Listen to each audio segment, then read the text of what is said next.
morning. It is a Tuesday edition of Glenn Clark Radio. I'm Glenn. He's Griffin. Coming up on the program today, the legend himself, broadcasting icon Jim Nantz will join us a little bit later on. I thought you were going to say me. Yes, exactly. Exactly. Close. So close. People are always like getting the two of you confused, right? I know, When you go out on the street, I they're get walking it. up, they're like, wait, is that Nantz? He's lucky to be in the same conversation. What's that? He's lucky to be in the same conversation. That's a great point. Great point. Yeah, Jim will join us a little bit later on. He's calling Broncos-Ravens for CBS on Sunday. He, of course, also had the Hail Mary this past Sunday, so ask him about what it was like doing that. Our buddy Kyle Goon in a few minutes in the Baltimore Banner. He and I were tweeting a little bit yesterday. I was I'll get to it in a second, but Kyle Goon, Baltimore Banner columnist, will check in, talk some Ravens with him. It's also Tuesday. Every Tuesday, we bring our buddy Joe Serpico on to preview Waiver-Wire Wednesday. That's all coming up on the program today. What's coming up at Live Casino and Hotel?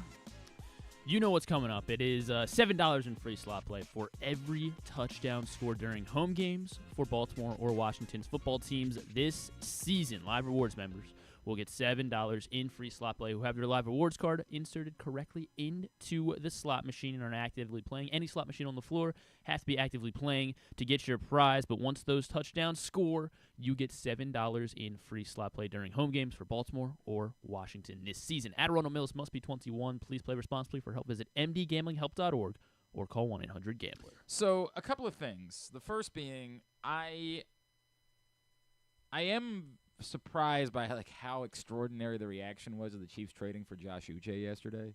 Griffin told me they traded for Josh Uche, and I was like, right, but I don't think he's very good. I truthfully had forgotten that a couple years ago he did have a 12-sack season. I have to be honest about that. I utterly and completely. That's how bad the Patriots have been. That, I was not aware of that. Now, that doesn't change the reality. He's, in his career, had one season of production, and it's not like it's been a drop-off. It's not like, hey, he has this one season that was extraordinary and every other season was only good. He has one season that was really good, and every other season he's been bad. Not productive at all. So I don't know what to make of that. Could the Chiefs tap into whatever was going on? Could Steve Spagnuolo turn him into a 12-sack guy again? I mean, maybe. Maybe. I certainly can't say that he can't. But there's a reason why Josh Uche was available for 1 year and $3 million this offseason.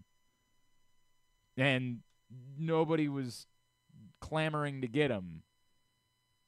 There's a reason why he was available for a 6th-round pick in next year's draft, which kind of was how I ended up deciding to have Kyle Goon on the show, because I said, even the people that are saying, well, the dominoes are falling and it's just one fewer guy on the table, well, I would probably be encouraged that if you think Josh Uche is a good football player, if you think there's more there, then the price of Josh Uche was only a 6th-round pick 2 drafts from now.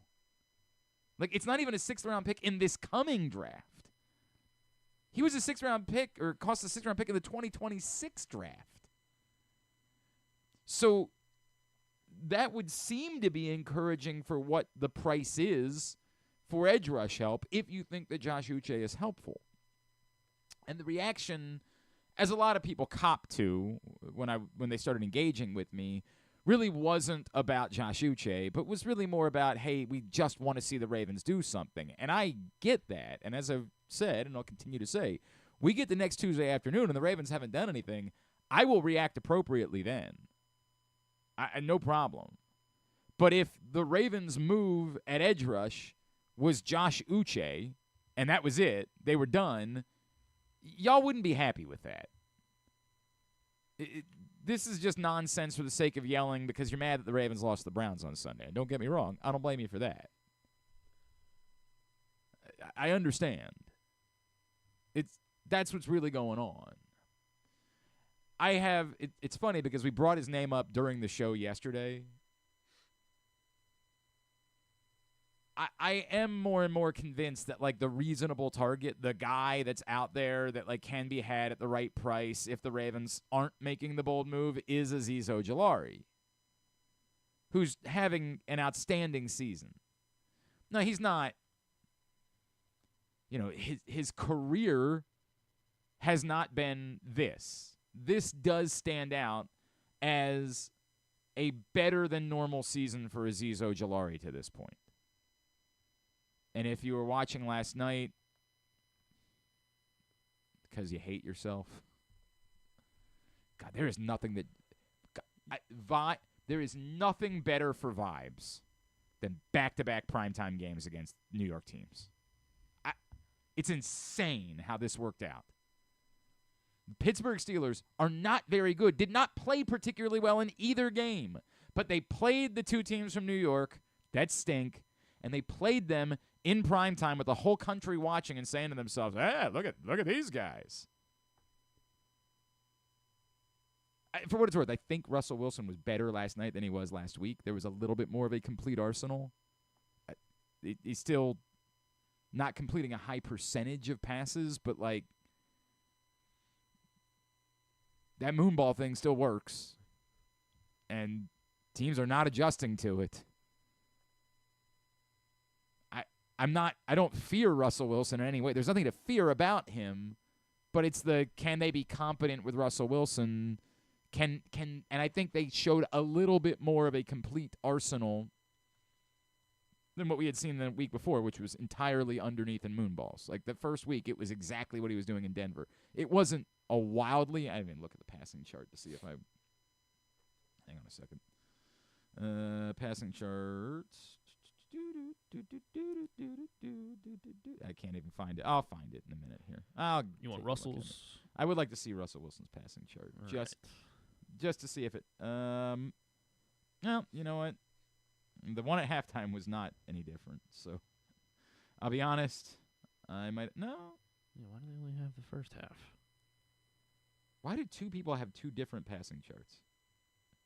Kevin Padra from NFL.com and Steelers Depot had two different first-half passing charts. Steelers Depot did not have him throwing, had him only throwing one ball beyond 10 yards. And Kevin Padra has him throwing 6 balls beyond 10 yards. So I don't know. I don't know which one is legitimate. I would trust the NFL. Well, I don't know. I just don't know. Whatever. I don't care this much, so I'm not going to continue to harp on it. The moral of the story being, in watching, I convinced myself more and more that the affordable answer is Azeez Ojulari. Now, affordable starts with a third-round pick. If Azeez Ojulari continues to play like this all season, he's going to get a free agent deal that will be worth a third-round comp pick. At worst, a fourth-rounder if he doesn't really continue to play like this all season long. But they are not going to start the bidding process at lower than a third because the way he's playing right now with 6 sacks at the halfway point of the season would set them up to get a third-round pick as compensation. Presumably they're not paying Azeez Ojulari themselves because they paid Brian Burns an ungodly amount of money. So with that in mind, it would start at third-round pick, maybe a third-round pick plus a pick swap, maybe whatever it is. Maybe it's a second-round pick that is a pick swap. There's lots of different ways to do it, but the conversation begins at a third-round pick. The question is who else is really available and who are at least the Lions, if not other teams, also interested in. I don't know who else is in the edge rush market besides the Lions, right? We all know the Lions are in the market because of the Aiden Hutchinson injury. I don't know who else is in the market. I don't know who else thinks they're in. But it's funny because the Rams were apparently willing to trade away Cooper Kupp when they're very much in the thick of the playoff race. So I don't know who's in, who's out. What I know is Ojulari fits the in-between that everybody's looking for. The would be helpful, wouldn't break the bank. I say that everybody's looking for, that we think the Ravens are looking for. I'm not going to try to bamboozle you into thinking that Azeez Ojulari is as good as Max Crosby. He ain't. But all of the reporting continues to be the Raiders aren't moving Max Crosby. Now, I get it. This is subterfuge season. And perhaps that really is just what they want you to believe to keep trying to drive the price up and say, well, it's 2 firsts and a third, whatever it is. But every ounce, every time Adam Schefter in particular revisits the topic of Max Crosby, it continues to be Mark Davis says he'd never trade Max Crosby. So that makes it tough. I haven't seen no reporting on what the Cowboys want to do with Micah Parsons. And again, that might be because they legitimately don't know when he can play again. This might not be a Devontae Adams situation. It might not be that Micah Parsons is as hurt as his contract suggests he is. It might very well be that he's just hurt. And if that's the case, then there is no option for trading him. Or the Cowboys have been confident all along that they're going to pay him. And so why would we even talk about this? Yeah, we haven't gotten it done yet, but we're going to. It's going to happen. Zadarius Smith's name will continue to be in the conversation. Maybe the Lions are more interested in Zadarius Smith than they are in Azeez Ojulari. I don't know. Jadeveon Clowney's name we know is in the conversation. I don't know who else's is. This is one of the conversations I was having with someone last night is, well, I don't even know who else could reasonably be in the conversation. To be fair, I don't either. I mean, Cam Jordan, I guess we floated around. I haven't looked into Cam Jordan's situation to know like how practical that would even be. Somebody asked me about Dexter Lawrence last night. Like, it's such an absurd amount of dead money that comes off like another you'd have to pay overwhelmingly in order to try to get him. And nobody's saying that Dexter Lawrence isn't worth an overwhelming amount of money or an overwhelming he's an incredible talent, but it's a tough thing to do. Cam Jordan, yeah, it's not favorable. Big hit next year. That is big hit. $20 million, 23 in dead cap, and he doesn't have a sack this season. Yeah, but he's not a Raven yet. That's true. It's a good point. I don't think you can do that. He's 35 years. Is Cam Jordan really 35 years old? Yeah. Holy smokes. He's been around. God, I'm for a while. Yeah, he had 2 sacks last year in 17 games and none this year. I think the answer to that is no. I think the answer is not happening. I mean, no. I guess if the Saints wanted to pay him all of his money and just get rid of him for the sake of getting rid of him, then I don't know. But the answer is most likely no. But yeah, as I was watching, I just kept saying this is the in-between that everybody's looking for. This is the guy that's, at this point, better than Josh Uche. And I get it. You could say that maybe 2 years ago, Josh Uche was Azeez Ojulari. But you can't say that today. Diving into Josh Uche's numbers, his win rate is okay. It's okay. It's not even as good as Odafe Owe's, and that's probably the biggest strength that Josh Uche has is his speed, and you've got that guy in Owe. My joke was you have Josh Uche at home. Ojulari's PFF numbers aren't overwhelming. He's probably been more productive than his grades would suggest. But I think right now you need production more than you need potential. You've got guys that are active. You need plays made. And at the moment, he's showing that he's capable of being the one to make plays. So, none of this to me definitively says that it's Ojulari or bust.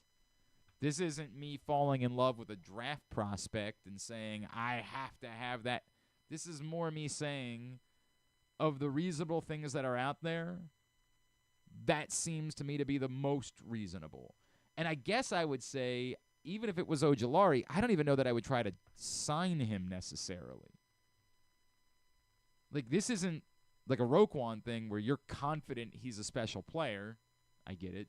Save your thoughts on how he's playing this season. This is more like, I think he might be a good football player, but we're still dealing with a smaller sample size of a half season where he's played at a very high level.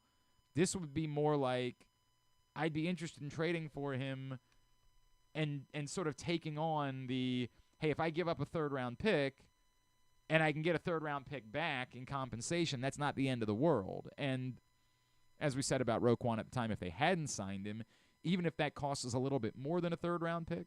Like, remember, the Roquan thing was if you don't sign him, you swapped a second-round pick for a third-round pick and got a half season of Roquan in the trade. And that makes it kind of even. Maybe not fully, but fairly even. And that would be my thought on Ojulari. Would you give up a second-round pick? I don't know. I mean, if you get to the point where it's that or bust, like maybe you do. Maybe you have to. And, again, it's the same thing. You're saying, look, we're going to get a third-round pick back. And maybe he is the missing piece. But that's the guy that I come away with finding myself saying that's the most probable. That's the move that's a little bit more than just trying to reunite with Jadeveon Clowney. That's the thing that looks like it could be genuinely helpful, but yet not be the extraordinary price that we don't think the Ravens would be willing to pay. And maybe they wouldn't be. Maybe they just look at Azeez Ojulari and say, dude, we don't think he's that good. We think there's a Geno Stone thing going on here where in looking at the film, it's worked out for him to make plays this year, but it's not because he's doing it. We don't think he's actually any better than, David Ojabo, who they clearly don't think is very good. But I don't know their thought process. That's just where I'm at. I had this from so many people. Okay, so if it's not Uche, then who is it? And I'm like, I get it. I get it. And my answer at this point is Ojulari. That's the best answer that I've got. You would think that there would be more trades coming today. That's normally the way this works. First couple days of the week, there are trades, and then everybody quiets down as they get into preparing for a game, and then next Monday and Tuesday, we'll do this all over again and see how this plays out. Ravens obviously fall out of first place with the Steelers winning last night. They're a game behind, but unlike the race for the number 1 seed in the AFC, which essentially they're out of. Like, they've basically been eliminated from that. Not really, but, in all practical scenarios, they're not making up 4 games on the Chiefs in half a season. It's just not happening. So, it's what it is. But they still control their own destiny to win the AFC North, despite the fact that they're a game behind with the Steelers' win over the Giants last night. They just got to get their S figured out. They got to – there was a lot of stuff yesterday. Like the number of people that were tweeting about the idea of the Ravens bringing in Rex Ryan or Bill Belichick. Ooh, well. Yeah. Well. Yeah. Like just out there type of stuff, man.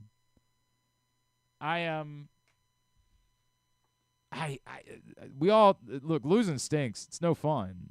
And I get it. Like it don't look good. And I know a lot of people were reacting to the video that brief former NFL quarterback and once upon a time Perry Hall native Kurt Benkert did about how it's the scheme. Like he disagrees with our buddy Femi Aiyemade, says it's more scheme than it is. But I still, even in that video, as much as you say it's the scheme, it still seems like there's and he pointed out a number of times, well, this is just bad leverage. I'm still not sure exactly where I think the line is. But it's extraordinary to suggest firing a coordinator 8 games into the season. Extraordinary. I get it that we have seen in season. It's very un-Ravens like. It's very un-John Harbaugh like. I get that the comparison that we make is the Cam Cameron move, which came in December, and certainly not in his first season either. Cam had been here at that point like 5 years, I want to say, when they relieved him of his duties. I'm going to keep coming back to I don't think that's how functional organizations operate. Taking a shot at the Jets, is that sure, 100%. Now, I mean, that's a different conversation too. Robert Saleh, he was not 8 games into his career. He hadn't done anything that suggested he was a good NFL coach. Like, that's the thing. I remember thinking to myself, I don't know why I had this respect for Robert Saleh coming into the year. I'm like, they wouldn't fire him. He's done. Then I realized nothing is the answer. He had accomplished nothing. I don't know why I guess just because we thought of him so highly when he was with the 49ers. Like, I convinced myself that meant he was really good. I don't know what to make of it. I have no idea. But I don't think you fire coordinators 8 games into their tenure. I think you guys are living in a fantasy world. Nor do I think that Bill Belichick is going to choose to, I'll just go be a defensive coordinator for a few weeks. I don't see that. All right, don't forget, Project Game Day returns. We will be back on Sunday immediately following Denver-Baltimore. Come hang out with us, myself, Rita, Femi, KZ, Stecca, the whole crew.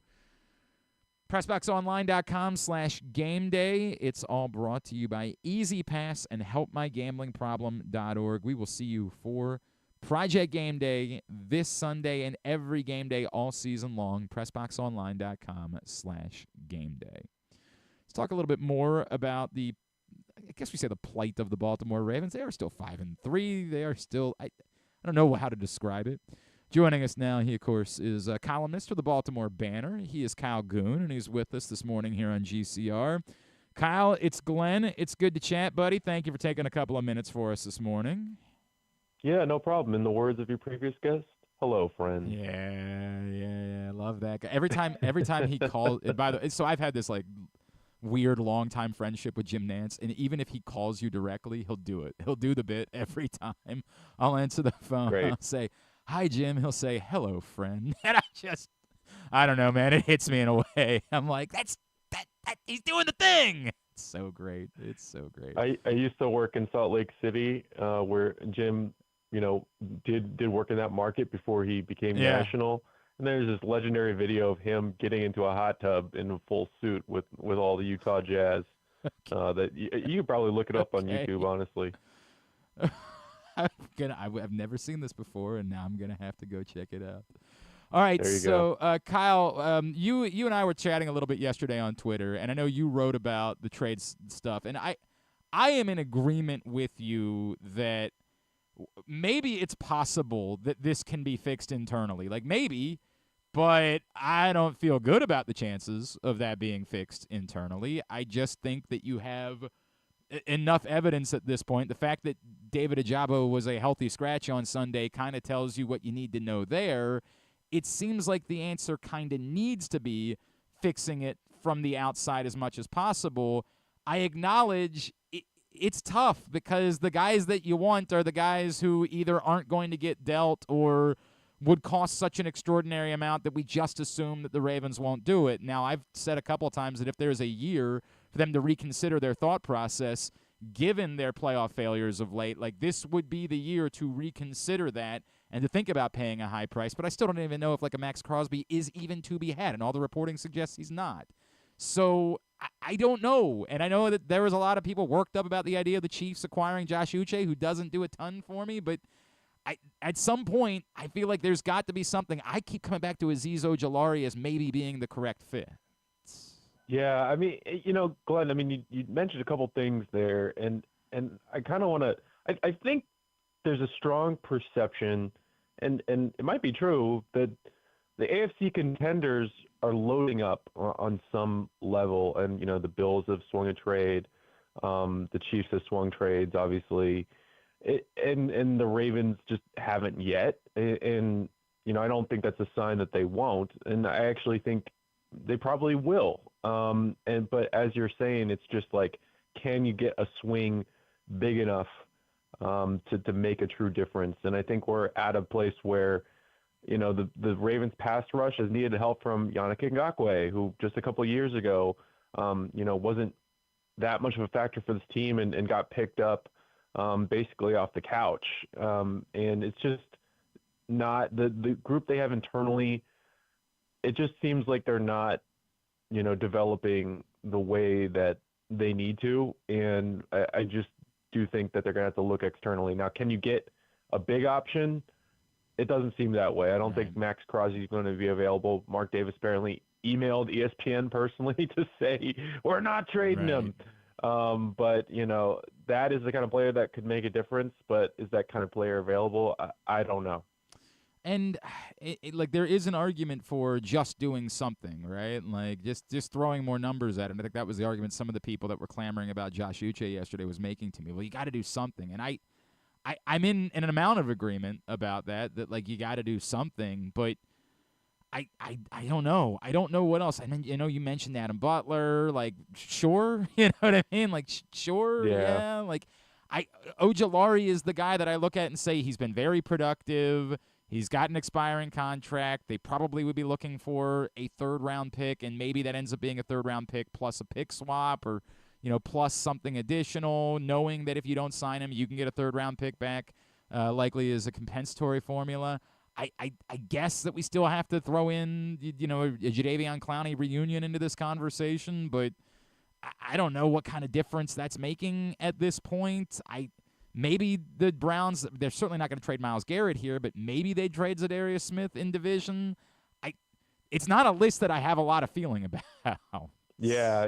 And I mean, also, I think teams naturally are going to not necessarily put all their cards in there, right? I mean, it's sort of like it could be a situation where you don't know until you're asking, and that's kind of where I leave Eric DeCosta and his front office is more in the know than we are. But I think, if we're looking at the range of things, I know Clowney has not had a great year in Carolina. Who could have predicted that? Carolina's not having a great year in Carolina. But I think there's some things that make sense if you're kind of looking for that median move. And frankly, Jadeveon Clowney, as he's played this year, even though he hasn't played that well, might be a better option than some of the guys they already got on the roster. And I just think that marriage could make sense again. You bring him back with Chuck Smith.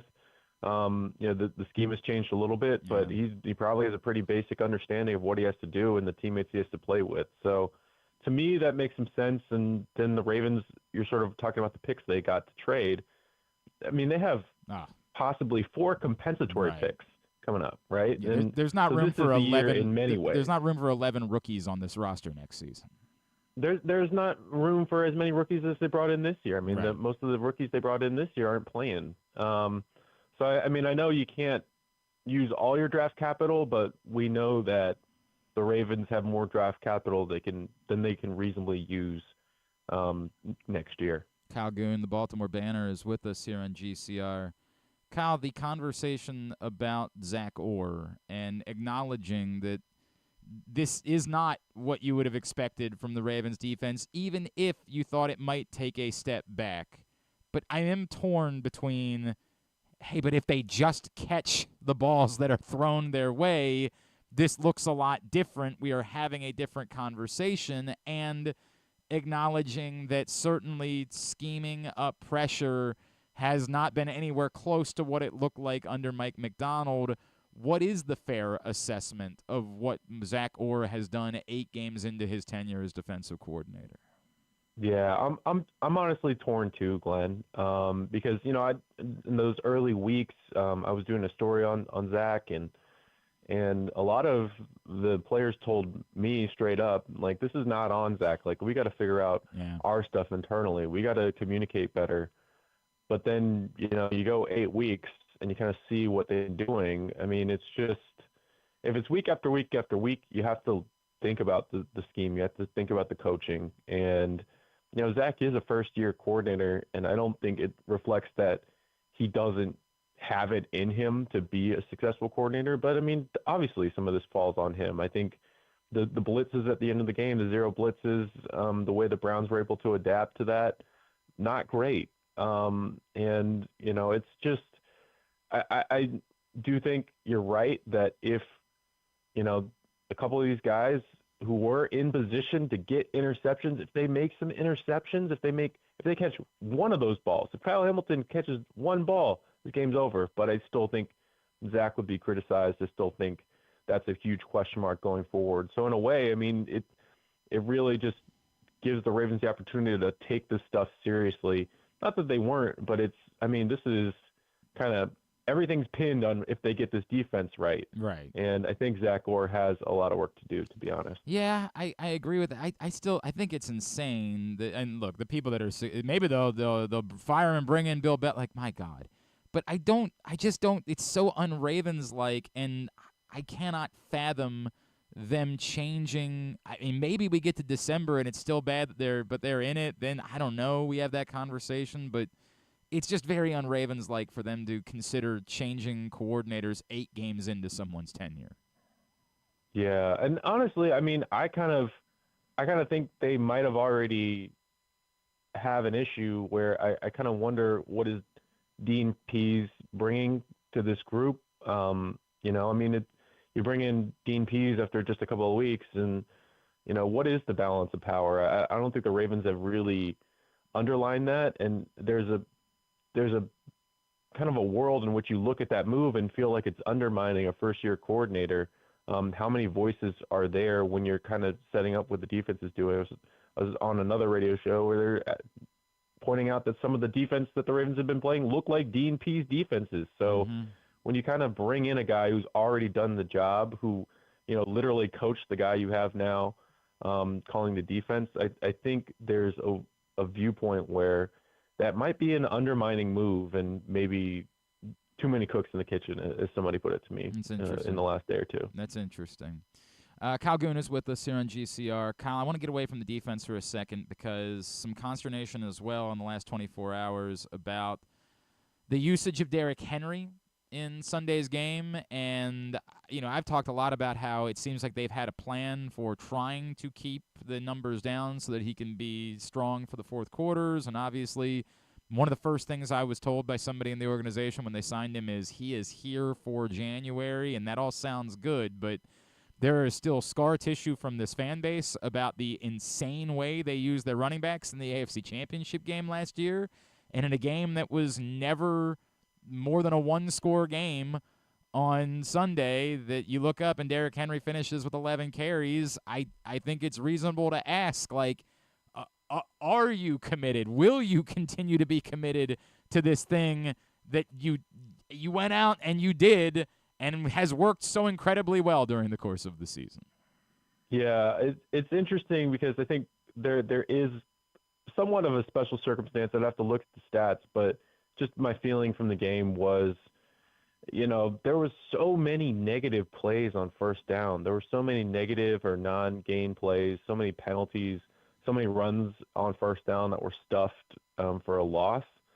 And that Browns front four is so good, right?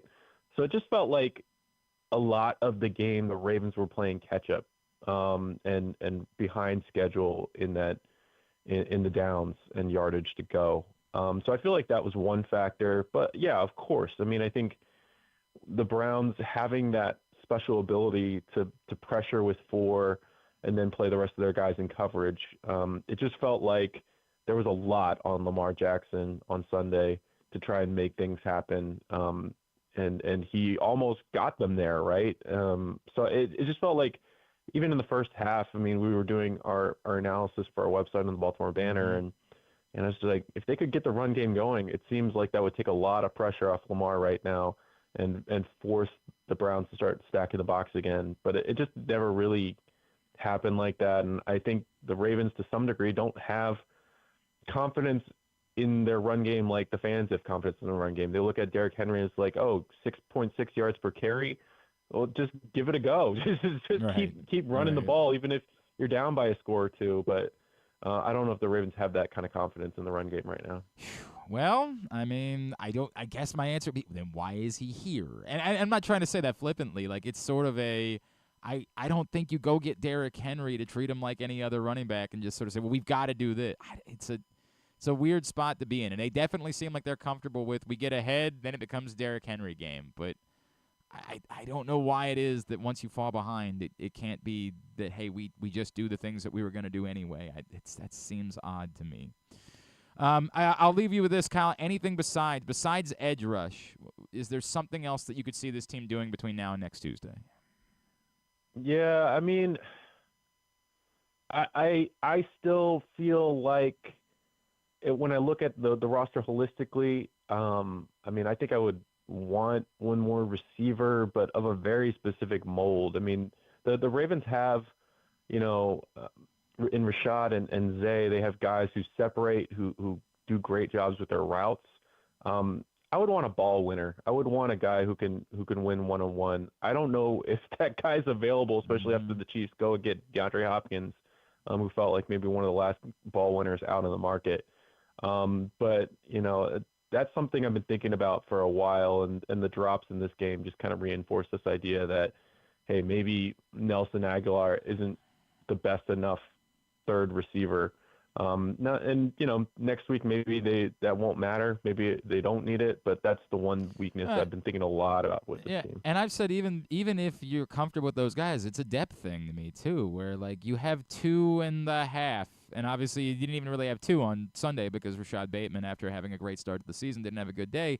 But for the most part, you've got like 2.5 receivers that you feel good about, and injuries happen after November. Like, the depth that you have at the wide receiver position to me would be a legitimate concern and a reason that I would similarly consider dipping my toes. But to the point, who that is, I don't have that answer either because I don't know. I don't see who it is. Kyle, what can we plug for you, man? Obviously, everybody needs to check out the Baltimore Banner, thebaltimorebanner.com. What else? Just BaltimoreBanner.com. Great colleagues and Jonas Schaefer and Gianna Hahn who do pretty much all the work, and I just skate around on top. We're doing stuff every day, and we're out there in Owings Mills every day. So BaltimoreBanner.com. And of course, at Kyle Goon on Twitter is how you follow him. Kyle, appreciate it, man. Thanks for hopping on today. Let's talk again real soon. All right. Thanks for having me, Glenn. Kyle Goon, Baltimore Banner columnist with us here on GCR. Appreciate him taking the time for us. I hadn't, before I had read Kyle's column, I know we hadn't really even thrown out Adam Butler's name, whatsoever. More of a defensive tackle. Now, again, you could say, particularly with the injuries that the Ravens are dealing with, and we didn't really get much of an update at all from John Harbaugh yesterday about Michael Pierce and Brent Urban, which I guess I would say could be a good thing, because presumably if he knows they're done for a long time, he's going to go ahead and say that. Of all the things, if they know definitively that someone it's serious, they normally tell you pretty quickly. So you presume that it's a good thing that they didn't have that answer yesterday, not that it makes you feel comfortable about this week. Butler has been productive. A year ago, 5 sacks, 6.5 TFLs. This year he has not been.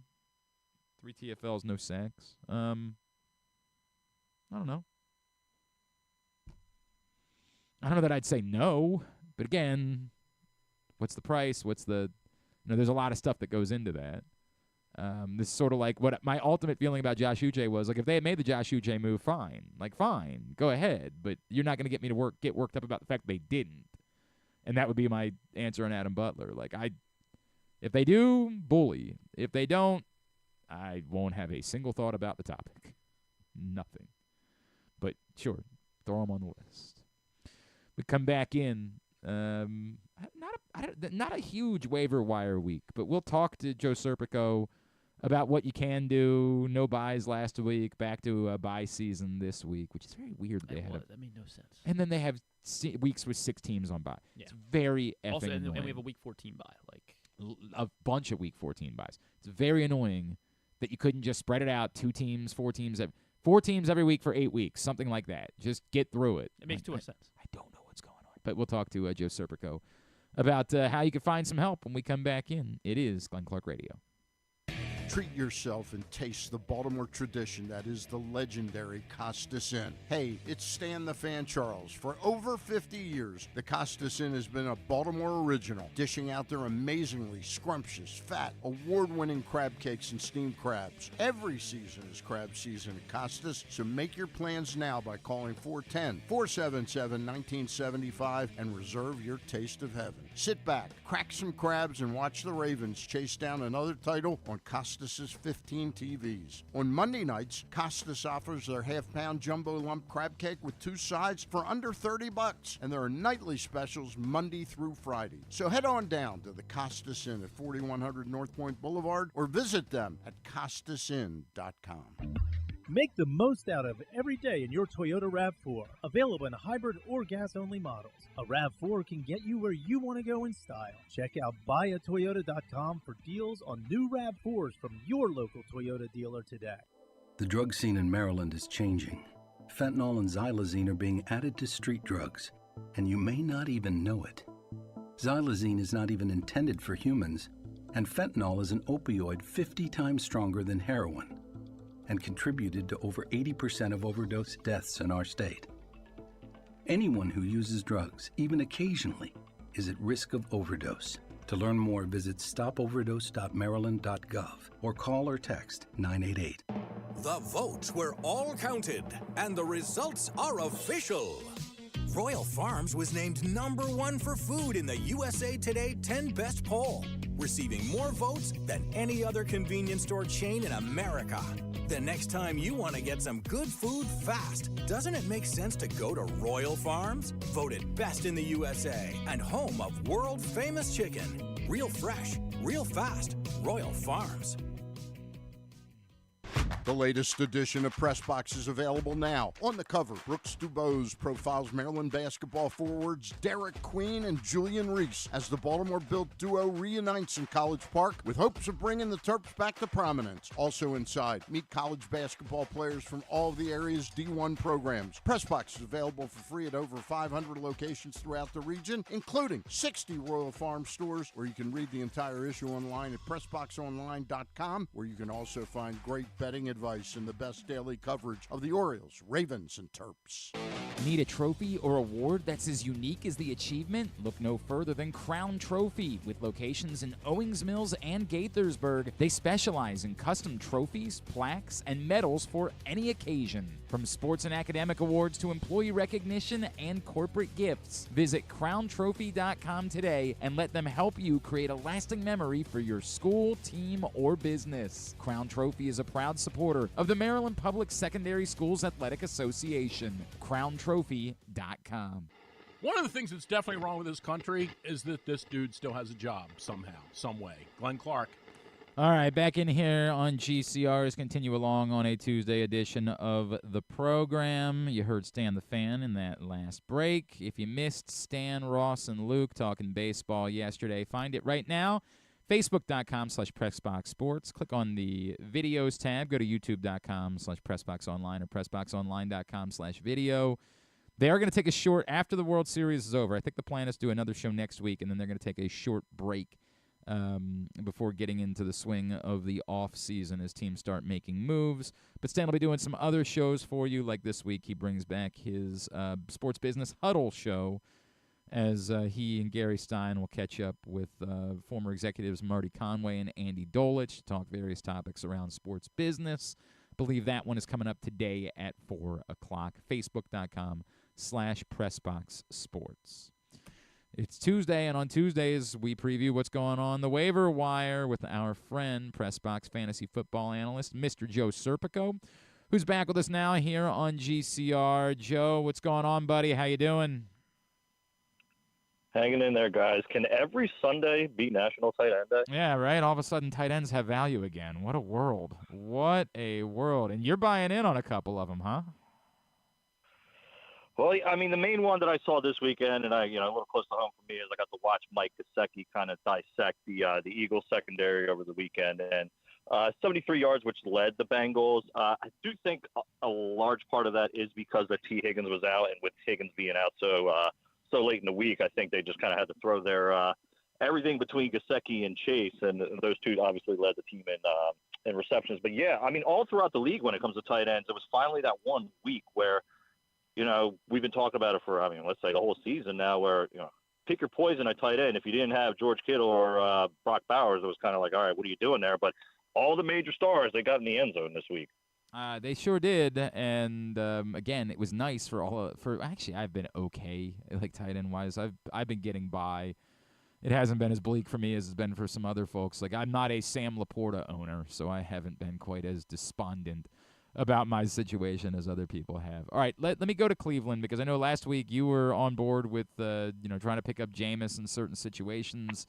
I think we expand that conversation out, and not just Jameis in those circumstances if he's still available, but Cedric Tillman seems to be like a real topic of conversation now moving forward.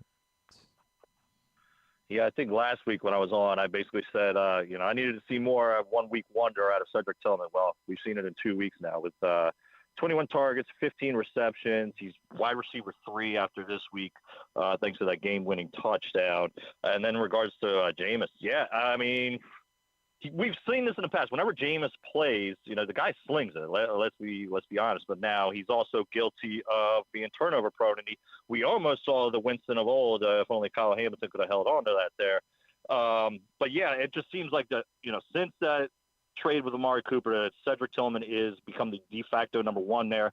I almost think you can forget about Jerry Jeudy, because it also seems like that Elijah Moore has kind of eclipsed him in the pecking order there as well. So, in regards to, if you need Winston this week, they do have a touch matchup against the Chargers, and then they're on a bye next week. So, but if you're somebody, let's say you are a Jordan Love owner who's most likely going to be out this week, Winston is a decent option to pick up for streaming purposes. Yeah, he's still going to throw the ball to the other team. Maybe, I guess I would worry that other teams might take advantage of it more than the Ravens did, which the Ravens didn't at all. So that would be the one thing that would be a caveat. We saw Calvin Austin come to life last night and look like a thing. Anything to that, or no, just leave that alone? I think it's time to maybe pay a little bit more attention to the Steelers' pass game as a whole now that Russell Wilson's under center.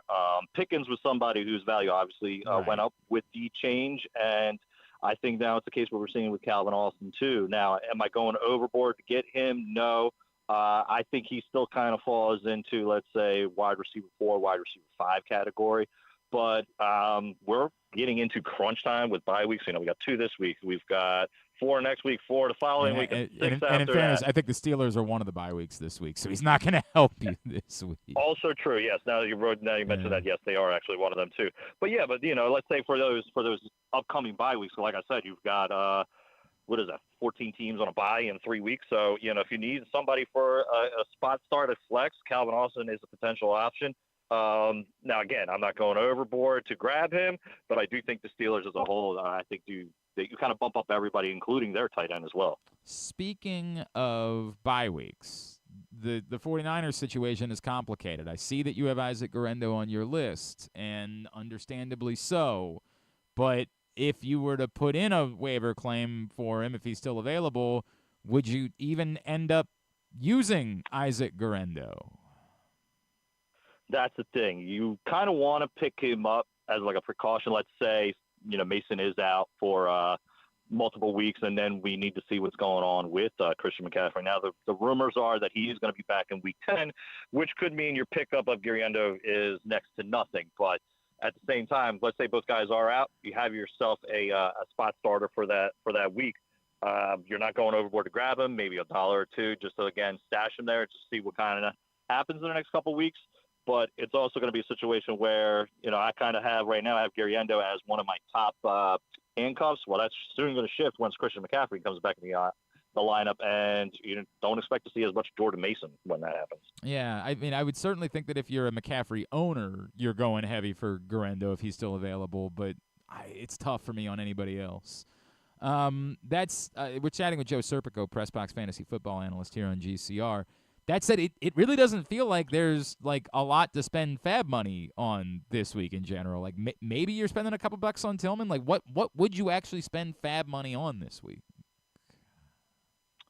The one guy that I have listed that, again, if you're somebody that's in a crunch for a quarterback situation or you're a Love owner, we've talked about him in the past, but Bo Nix is starting to become somebody that if he's available in your leagues, he absolutely needs to be rostered.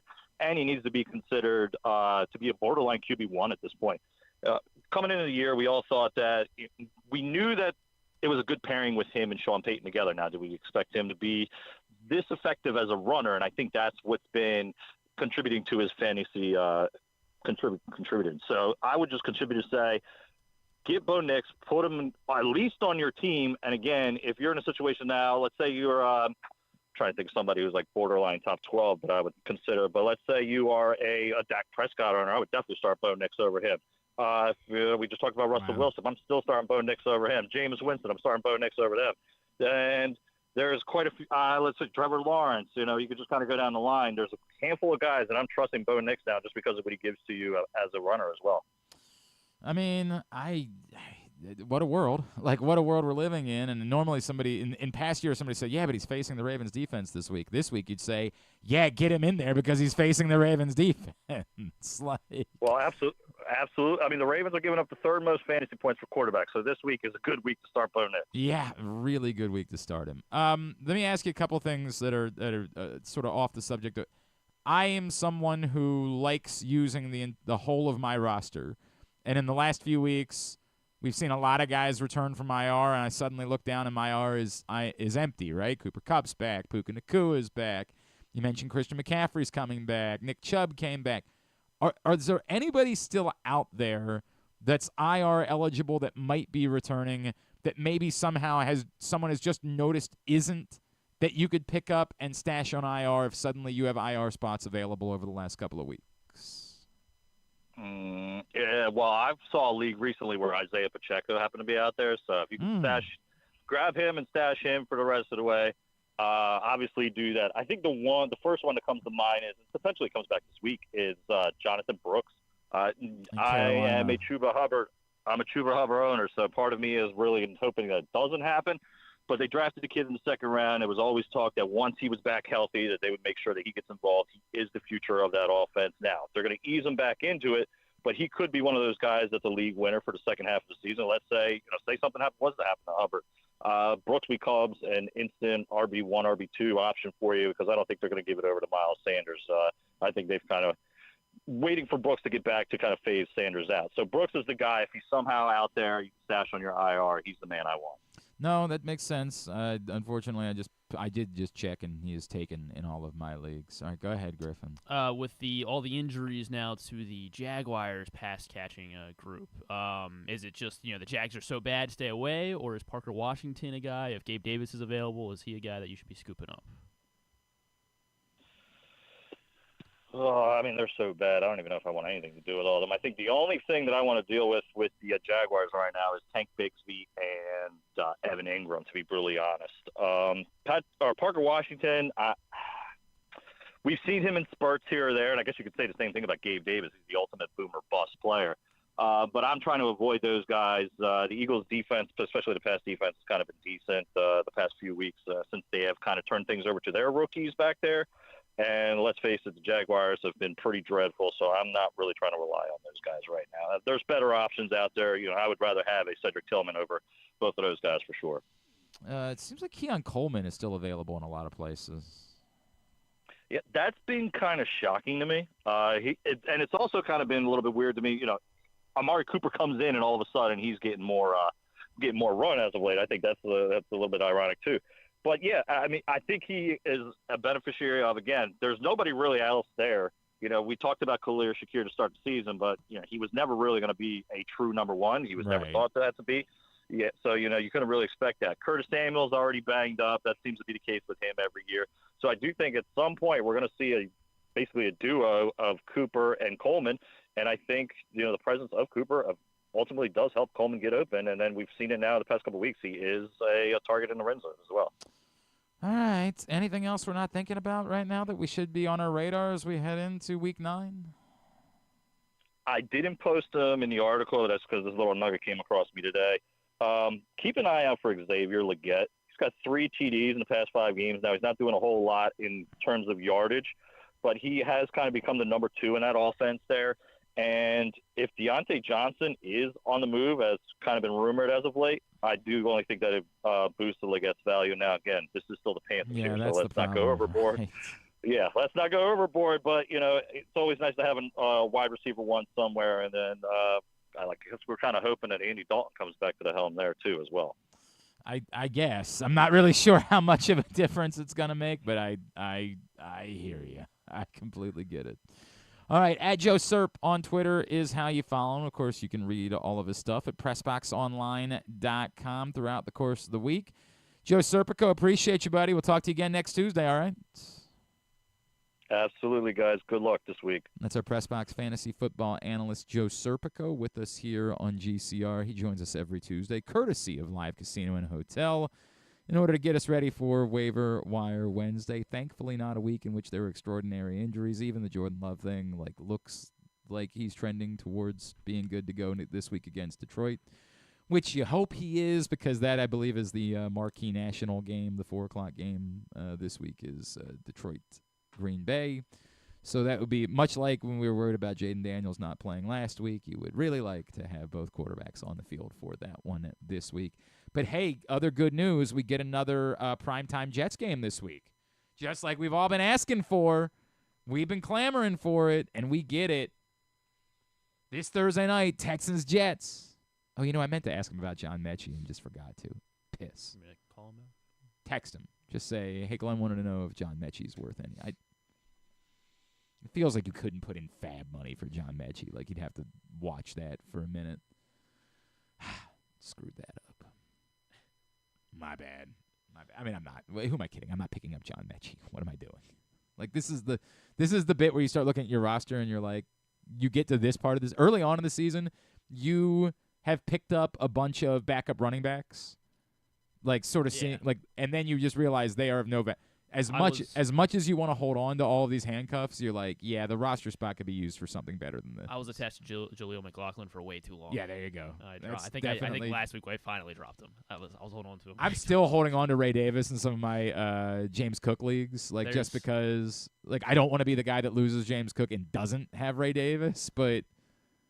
Even the leagues where I have Aaron Jones and I picked up Ty Chandler, then they went out and traded for Cam Akers. You don't even know who the guy would be if Aaron Jones actually gets hurt. I'm like, forget it. I'm not. I had Roschon. I think I had Roschon in almost every league. I think there's still one I'm holding on to him in. But starting to think not really worth the roster spot. Starting to think it's just a wasted spot. Charbonnet is another one that I'm hanging on to. A lot of people holding on to Zach Charbonnet, just waiting for that moment. And I get it if Kenneth Walker gets hurt. Touchdowns. Yeah, but you're not playing him. Yeah, no, you're not. That's the point. Unless you're screwed. Right. It doesn't help you that he's pilfering a touchdown or two because he's not. Joe said he doesn't hate John Mechie. He likes him over Jaguars. That we were talking about. Oh, you would still over Parker Washington. Yes, over Parker Washington, Gabe Davis. All right. So there's that. Yeah. If that's where you're at, that's where you're at. You might have bigger problems. Just my gut. I think Just my gut. All right, thanks to Joe for joining us as he does every Tuesday. Hey, tomorrow, changing things up. Tomorrow will be our college basketball preview show. We're putting the finishing touches on the schedule for it, but the season gets underway next Monday. Patrick Stevens will join us in the studio. So tomorrow we will do our annual local college hoops preview show, just trying to nail down most of the coaches we've confirmed with, just trying to nail down one or two more, if there might be an option for just trying to figure all that out. But looking forward to doing that on the show tomorrow.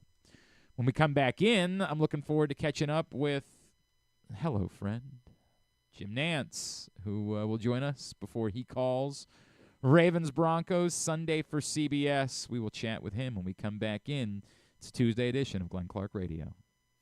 Brace yourselves for an unparalleled in-person betting experience at the Green Turtle Bet Park Sportsbook and Bars in Canton and Towson. Experience the thrill of live betting with Baltimore's only state-of-the-art Vegas viewing TV experience. Choose between our on-site tellers or the convenience of our self-bet kiosks to place your bets. Gather your betting buddies and head over to the Green Turtle Bet Park Sportsbooks today. Green Turtle Bet Park Sportsbooks in Towson and Canton. The ultimate destination for game day excitement, great food, and live in-person betting. Must be 21. Please play responsibly. Gambling problem? Go to mdgamblinghelp.org.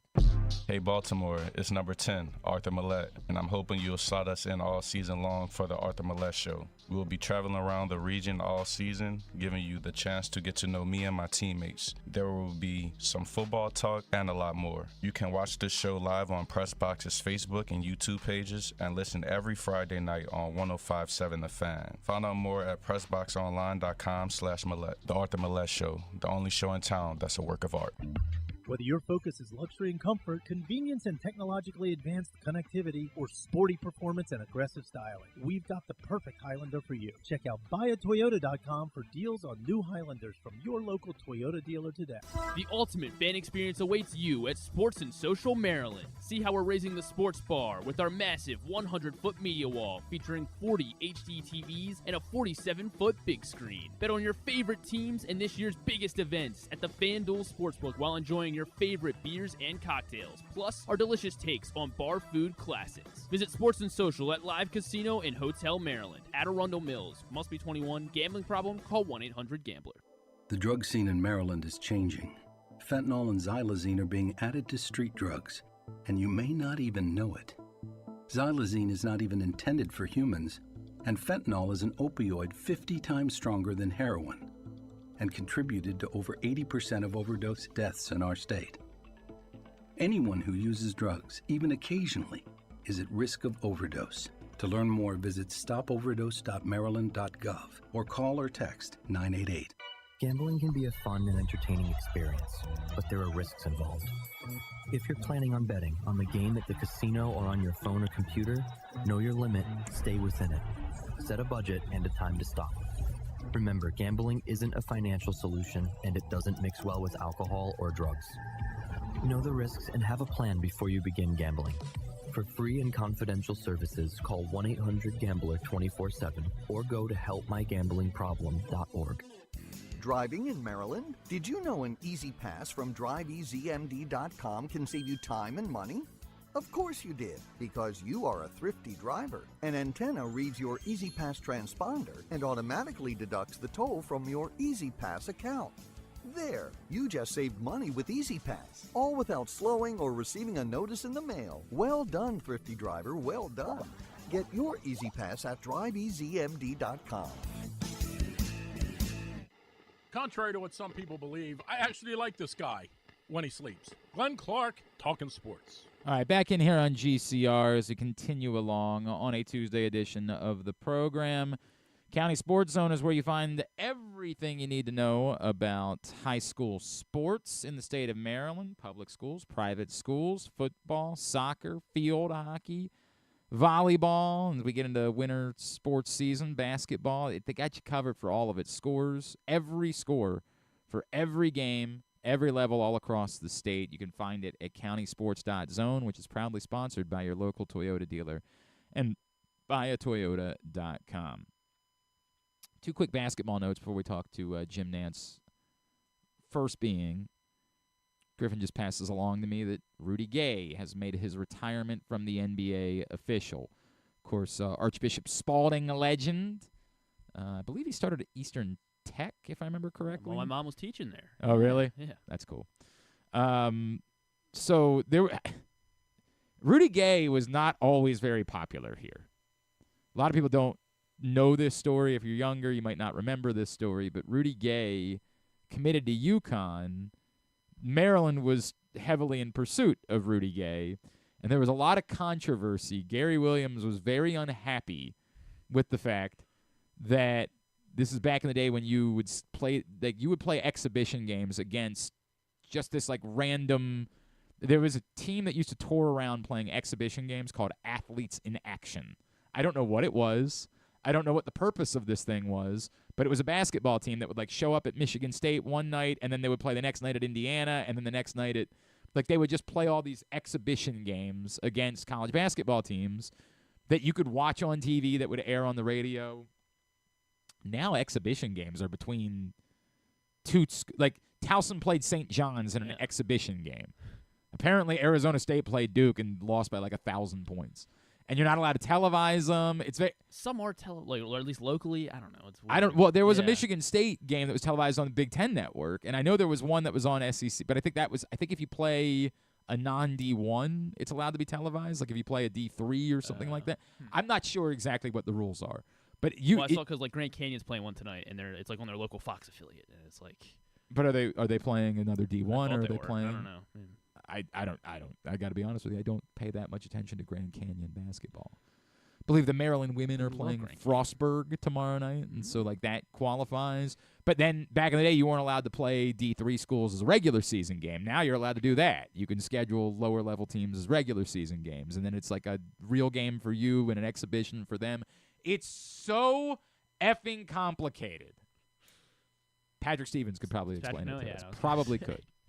Moral of the story being, so UConn lands Rudy Gay, and then we find out that they're playing an exhibition game the following year against the Beltway Ballers.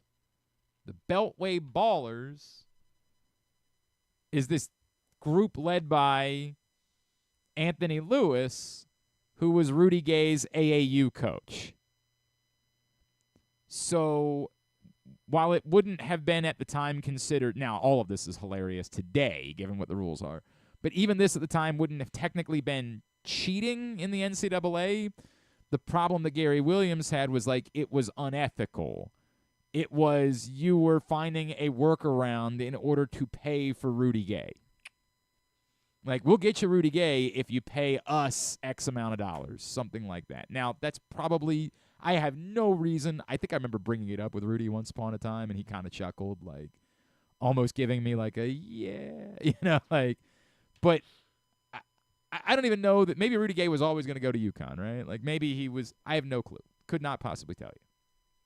But I remember for a little while, it made him very unpopular here because he was in the crosshairs of Gary Williams, who, of course, was very popular here in 2003, coming off having won a national championship just a year before. So he was, like, despite being a local figure, he was a very unpopular local figure, kind of like, Mark Teixeira was. That dissipated over the years. The further removed we got from that, one, the fewer people that remember it. Two, the more we realized how screwed up the NCAA system was, and that even if Jim Calhoun was like outright paying players, and there were some suggestions that was the case, it was hard for us to feel angry about that because players deserve to be paid. So as a bunch of different things changed, a lot of that dissipated. Rudy Gay had an exceptional NBA career, never became star of stars. He wasn't Carmelo Anthony, but was a high-level NBA player for a very long time. It is a little comical, like saying that he's retired because he didn't play last season. Like we kind of knew this was the end, but heck of a run for Rudy Gay. Never made an All-Star game. I would have thought that he could have squeezed into one somehow, some way over the years, but never made an All-Star game. He was on the all-rookie team. I don't think that's going to get him to the Hall of Fame, unfortunately. I think he's going to come up a little bit short of the Hall of Fame. A few FIBA gold medals. He averaged 16 points per game for his career. A heck of a career for Rudy Gay, who makes his retirement official from the NBA. And then, congratulations, the Washington Wizards won a basketball game last night. I got to be honest, one more than I thought they might. Beat the Hawks in Atlanta. Who saw that coming? Who saw that coming? I don't think anyone did. Big win for the Suns. Our Suns were big winners last night. They beat the Lakers. That was a very nice victory for them. We didn't. It's good for my fantasy team because they play the Hawks again on tomorrow. Who, the Wizards do? Yeah. So that means Trae Young's gonna be pissed. So you're expecting like a 60-point game? Yeah, I like that. And yes, we haven't even mentioned the World Series. Bless you, boys. As the Dodgers take a 3-0 series lead, the Yankees did. Freddie Freeman. Yeah, gonna be World Series MVP. But unless unless something goes crazy, right? Would have to be. I don't even know. I guess. Yeah, I don't even know. I mean, Soto's gonna have to just. Yeah, it would stop. He just can't get out anymore. Correct, more or less gonna have to be the case. Them sending Giancarlo Stanton, utterly hilarious. I mean, like, what in the world are you doing? I mean, they know. Yeah. They know he can't run. Correct. Just bizarre, and bro. every time they send him, it's like, why did they? Alex Verdugo did hit a home run in the 9th inning, so they didn't get shut out. They lost 4-2, and then I guess the Dodgers are bullpenning tonight. That is, yeah. And have not announced who the opener is going to be. Well, actually, did they use someone at the end? Well, they used Kopech at the end last okay. night, So and they so used Trinan. well, some people were suggesting that maybe Kopech could be the closer yesterday and then be the opener today. I mean, he could, but I don't know. Game 4 tonight. Hopefully, that's the end of it. Hopefully, that will be the conclusion. A reminder that no baseball team has ever rallied from a 3-0 series deficit in the World Series.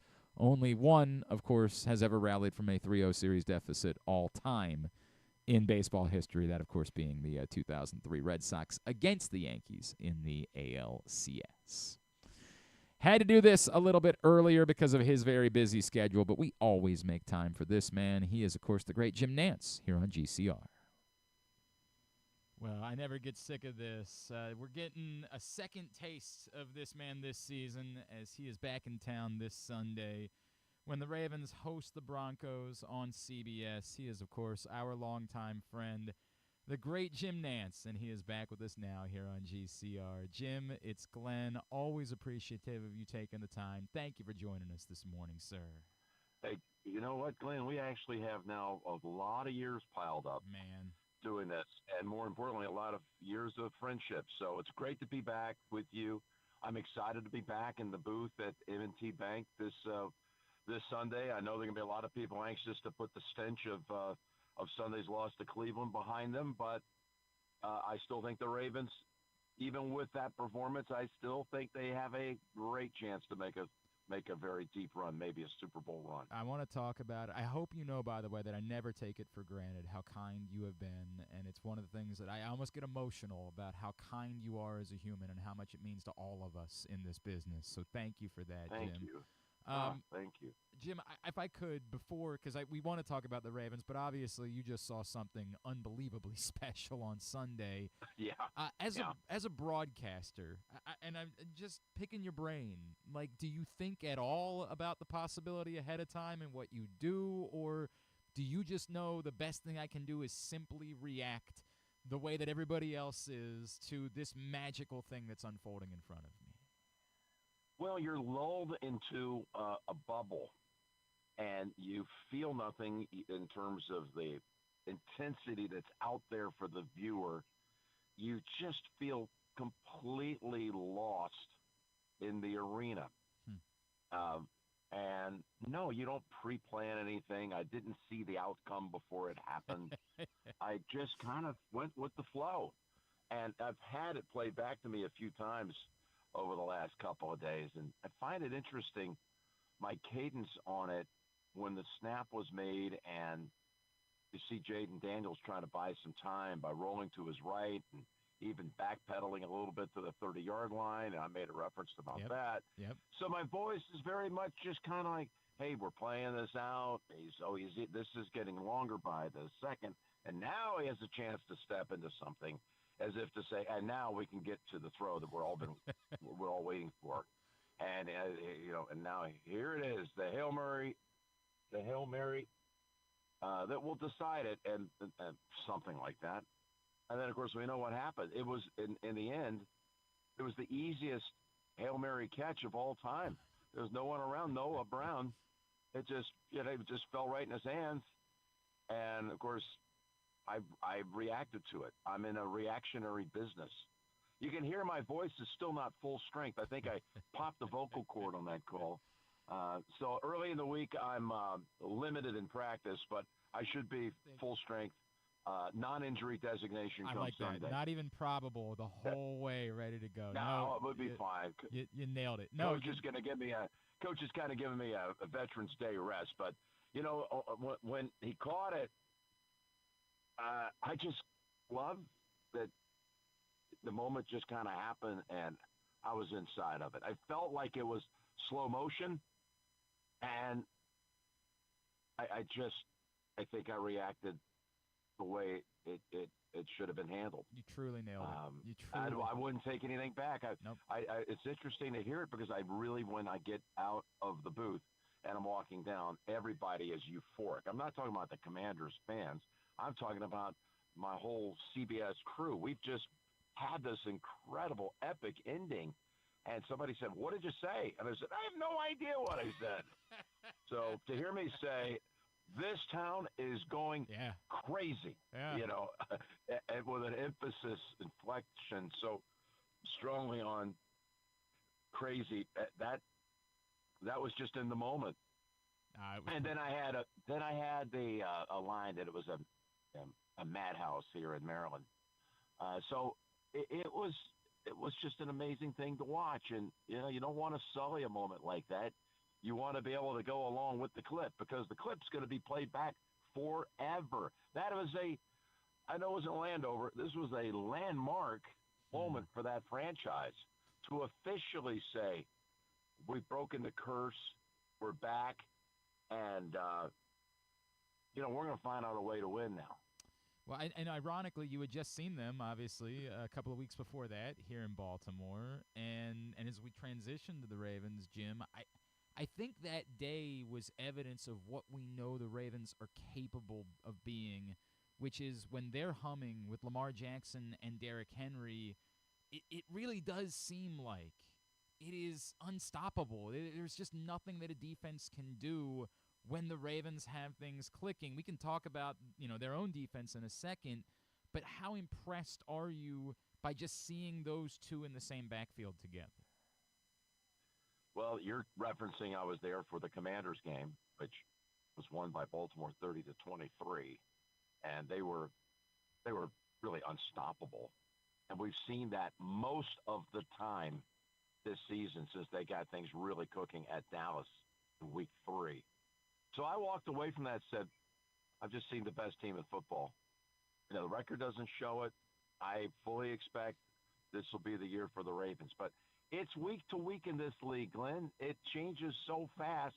And now you got a third loss. Kansas City hasn't been great, but they've been unbeaten. So they've got the 3-game lead, essentially 4 because they have them head-to-head. They have a 4-game lead on the Ravens with 10 regular season games to go.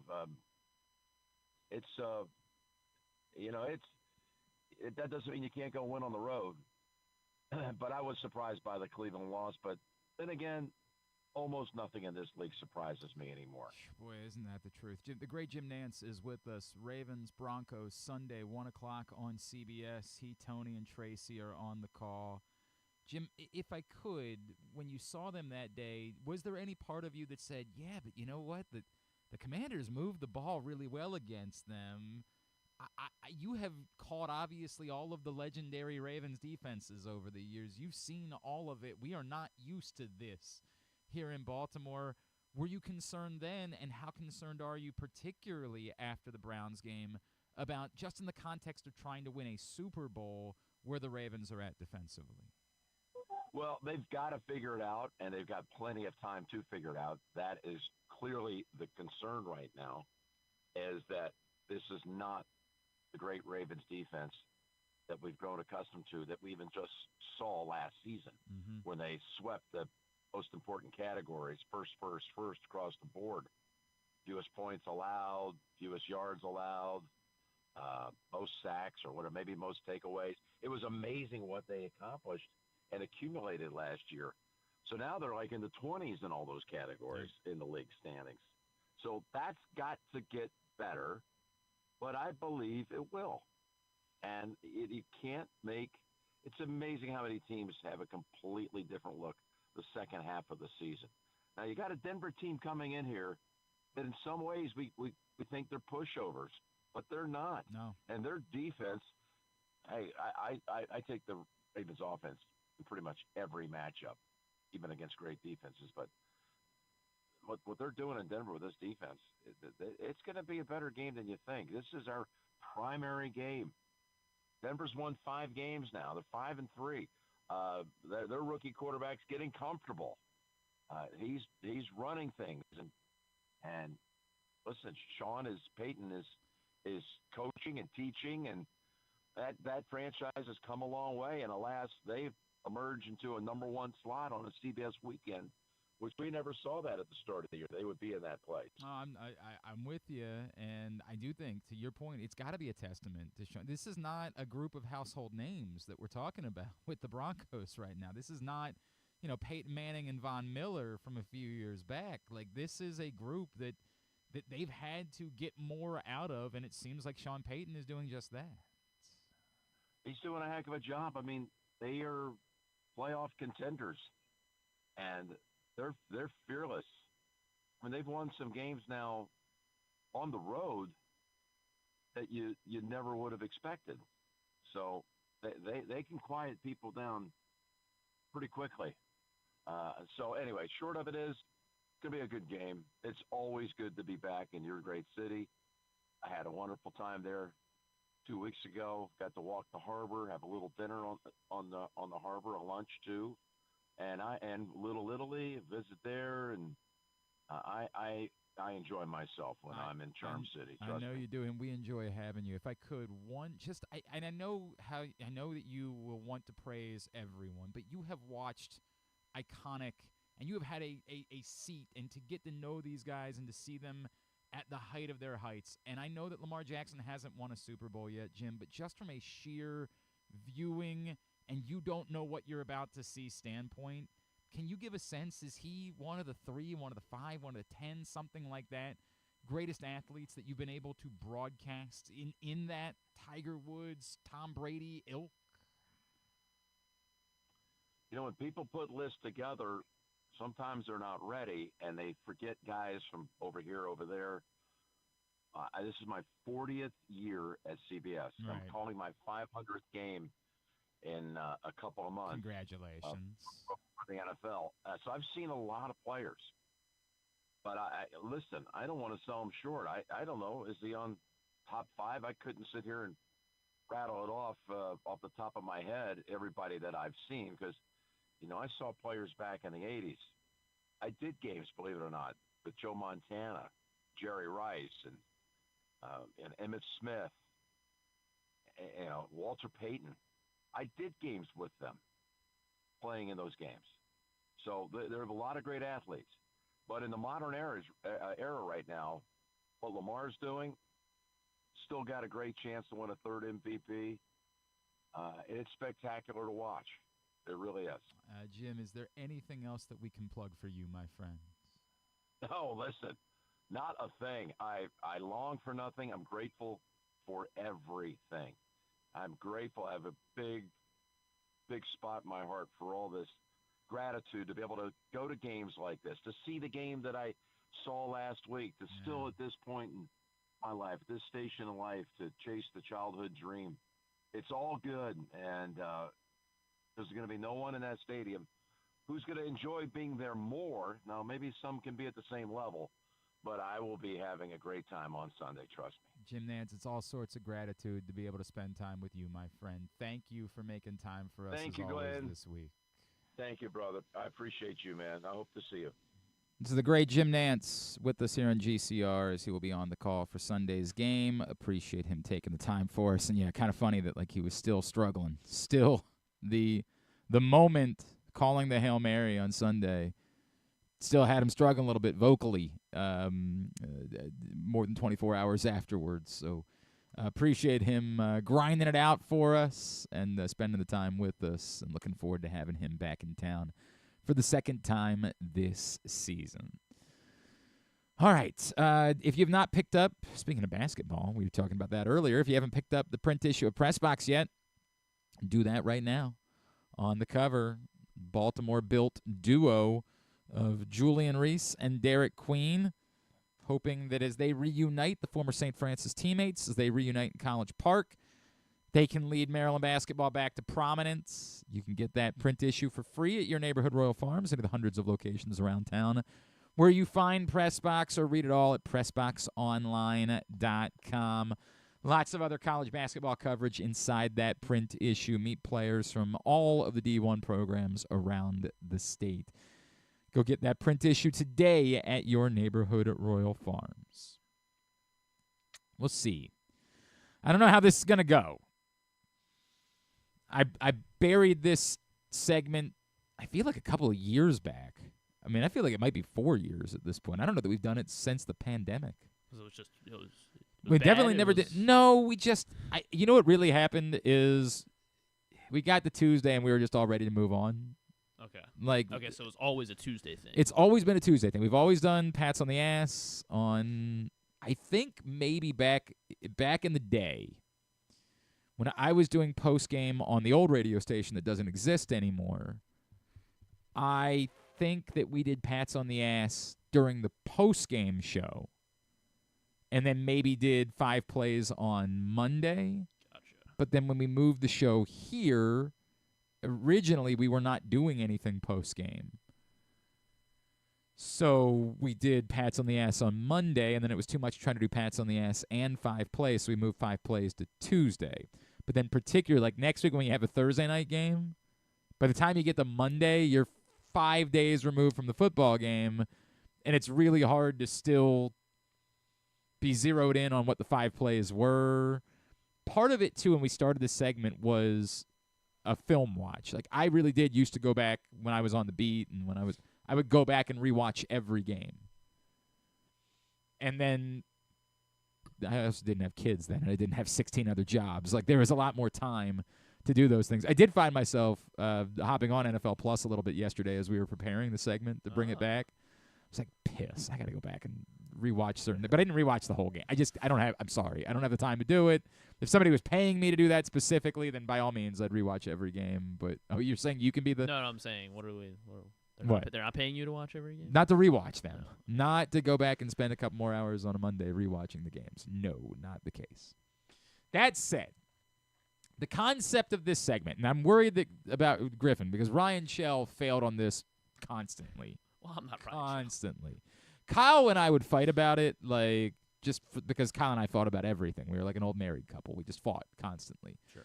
The concept is you're taking what the result was.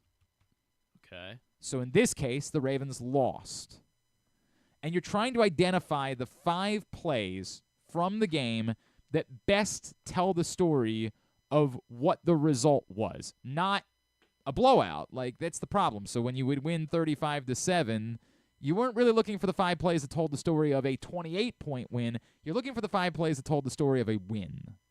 And that also made it tough. You know what? Maybe the year they were blowing everybody out might have been the year that we...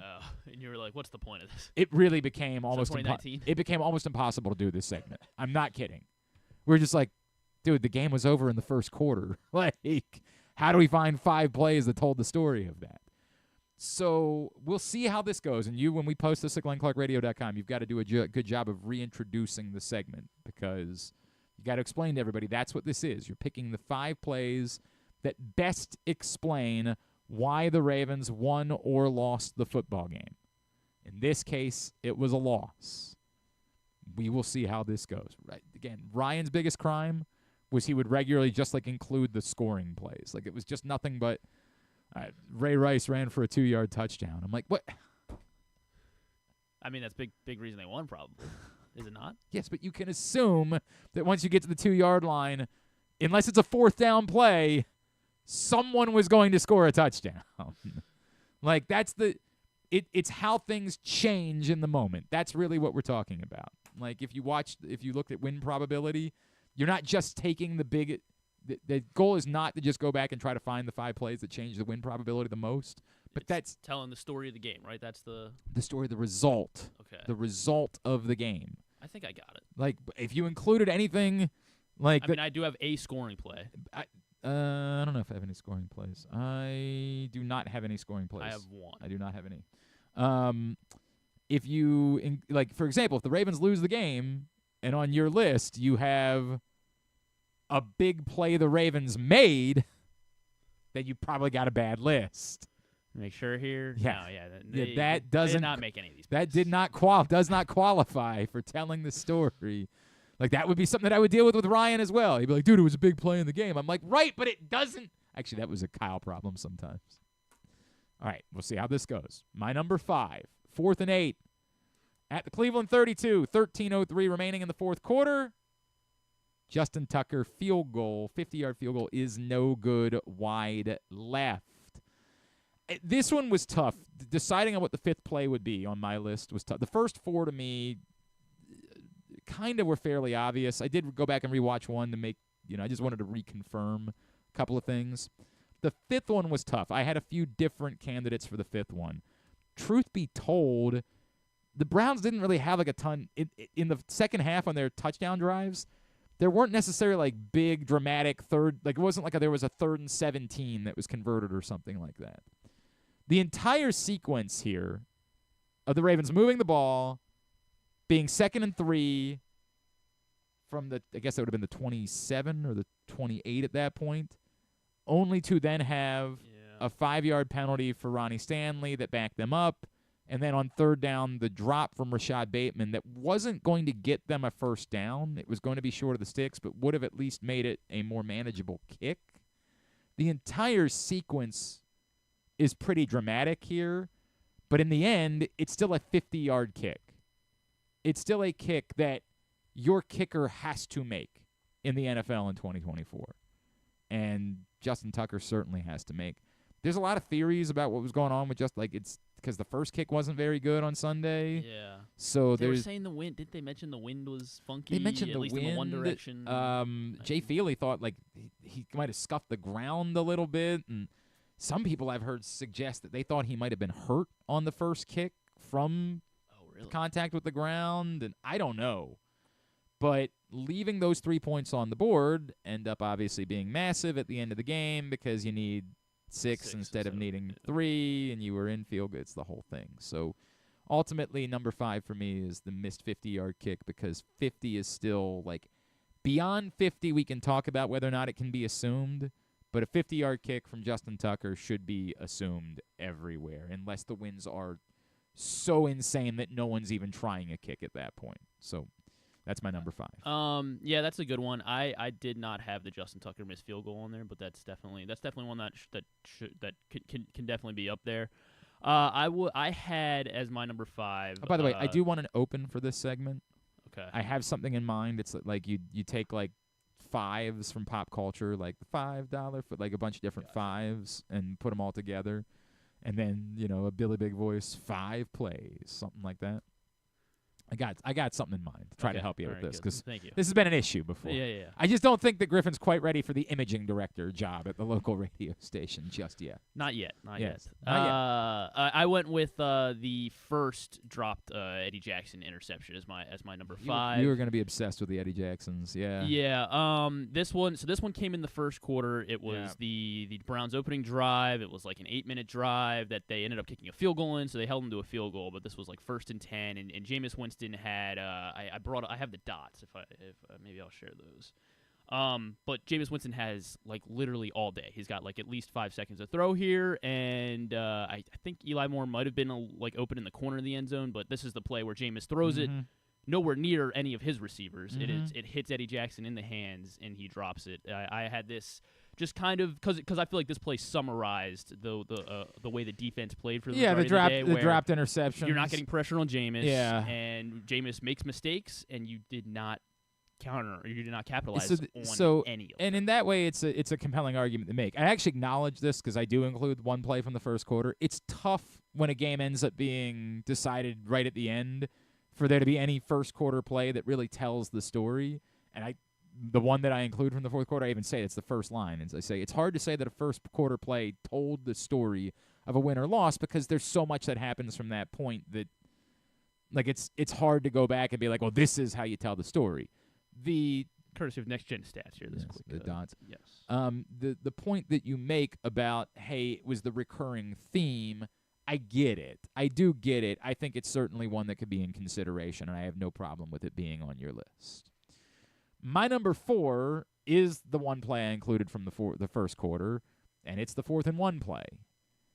And it's in part just simply not getting points, right? Like you're leaving, again, I go back to the theory of Justin Tucker. That's 3 points, that if you have those 3 points at the end of the game, then it's a 3-point game. Add to that it could have been more. There's no reason to think. That's why this one's a bit more volatile than the missed field goal to me. It's really leaving more like 4.5 points on the board because there's a reasonable scenario in which you should be converting 4th and 1. Mm-hmm. You have Lamar Jackson. So you might really be arguing that you're leaving 7 points on the board. That's even in the first quarter, dramatic. That's a huge swing, even for a first quarter play. And yes, the play call is the problem we all have with it, and it's why we all are talking about it, but it kind of doesn't matter what the call is. It's the result that matters here in getting it on the list, which is even if you had called a great play, had someone, wide open, and they just dropped the ball, then the result is the problem in this situation. So the 4th and 1 from the Cleveland 7. Courtesy of CBS. Yes, 8:48 remaining in the first quarter. Direct snap to Derrick Henry. Derrick Henry loses 2 yards. That is number 4 on my list. That was my number 4 as well. Whoa. Yeah. Whoa. Yeah. You covered it all. Obviously, a massive play. They have to convert that. I have no issue with them. Or they have to get the 3 points, yeah, right? Yeah, like they have to do one thing or the other. The only thing that can't happen. Yeah. I have no issue with them going for it. I'm glad they did go for it. But I'm torn on whether I could say I'm glad. I'm fine with them going for it. I don't think it was necessary. Yeah, if they kick it, I think there's an argument for, hey, you got the ball first. The stuff that we were talking about during the week. Could you make this ugly? Could you get an early lead? Get Jameis to throw a pick. Post-game show at halftime. Not even. Yes, that would be great. But do the thing where, now the fans are mad at Jameis because he was calling them out the week before and he stinks. Could you get that? Could you turn it into an ugly scene and then coast from there? So I think that might be part of the argument for why you do go for it in that moment. But the biggest argument is because you have Lamar Jackson and Derrick Henry.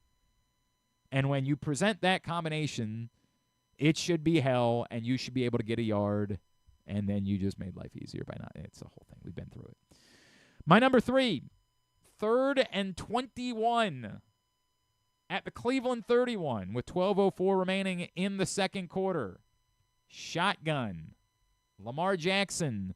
Pass incomplete deep right to Zay Flowers, who, of course, was standing by himself for what would have been an easy touchdown. And the ball was simply overthrown. What quarter was that one in? It was with 12:04 remaining in the second quarter. Got it.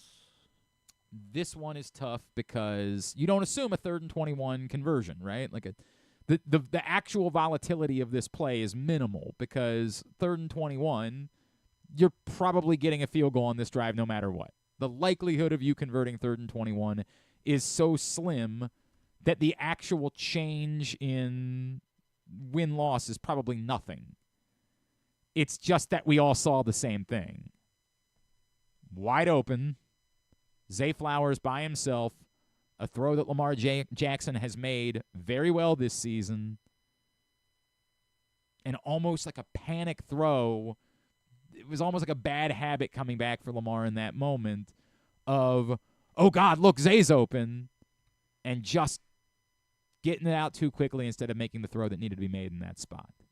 And I do feel bad that overwhelmingly it's I only have one defensive play on the day where the defense was the story. But you left 4 points on the board right there. Left them.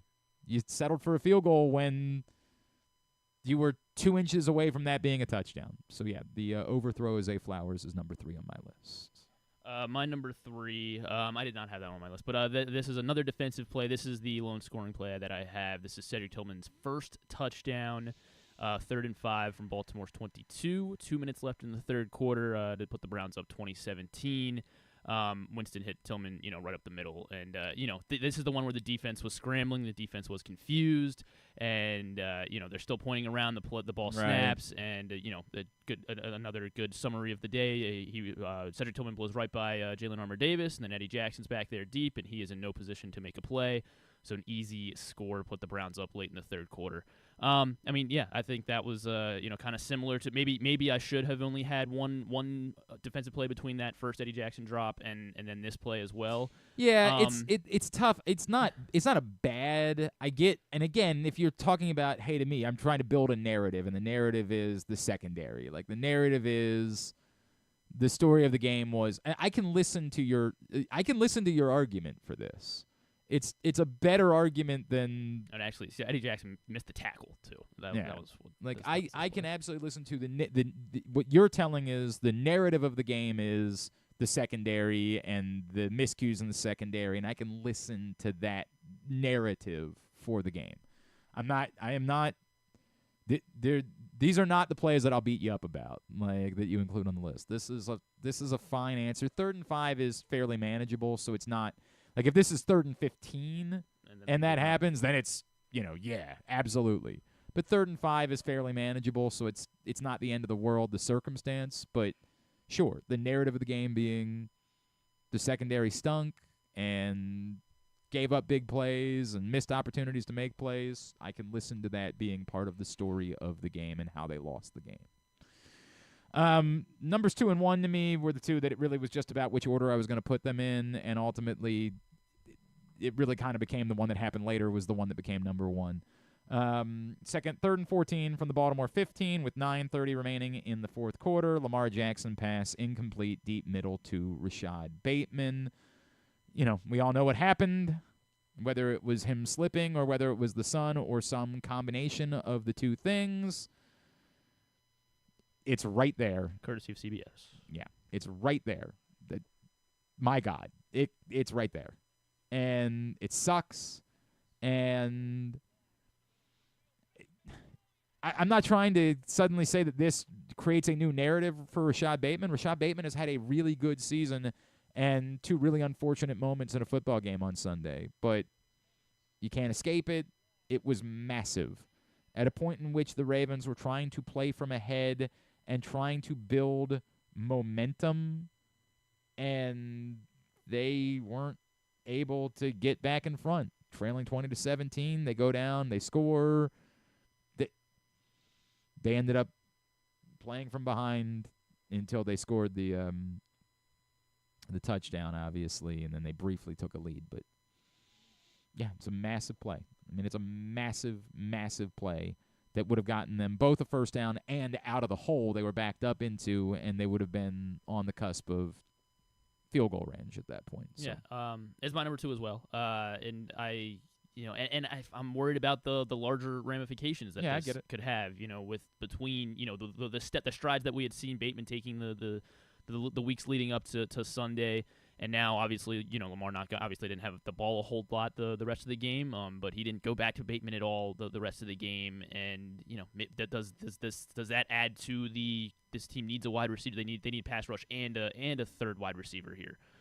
So I hope this is nothing other than even the first drop. I would say as I went back and did rewatch it, it looks like that's more he's so hell bent about the idea of trying to get a first down there on a ball that was thrown short of the sticks and with the defender right in front of him that he is plotting where he's going after he catches the ball, and that's how the ball ends up coming in. It's still one of the more bizarre drops I've ever seen. It literally looks like he's throwing the ball backwards. It's just the way it looked is bizarre. But in rewatching it a couple of times, it genuinely does feel like that is oh God, this is not a first down. There is no path. I can't run forward. How do I turn this into a first down? And sort of maybe even in that moment, a catch that's not a first down doesn't even help us. It's got to be a first down. And then you compile that with the other one. I hope that that's not the story, but obviously the visual of Lamar throwing his helmet down after that play, not great. Rightfully frustrated. I mean, it's not great. Not great. It was there. And then, of course, number 1, 1st and 15 at the Baltimore 38 with 1:08 remaining in the fourth quarter. Jameis Winston, all it reads is as an incomplete pass. It reads, Jameis Winston, pass incomplete, short right for Elijah Moore. But, courtesy of CBS. Yeah, we know. We know. It's a lot more than that.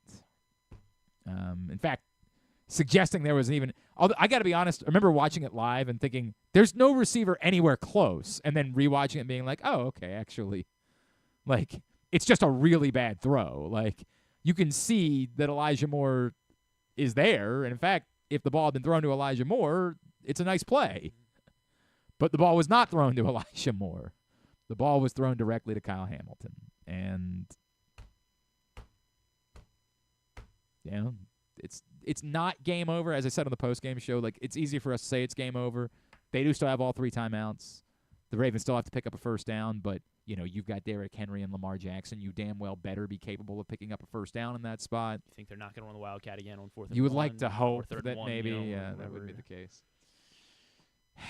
Biggest play. I do agree. That was it sucks because, number one. Again, you hate piling on Kyle Hamilton because he was the guy that had a good game. He had a great game. But can't escape it. Can't escape it. It is what it is.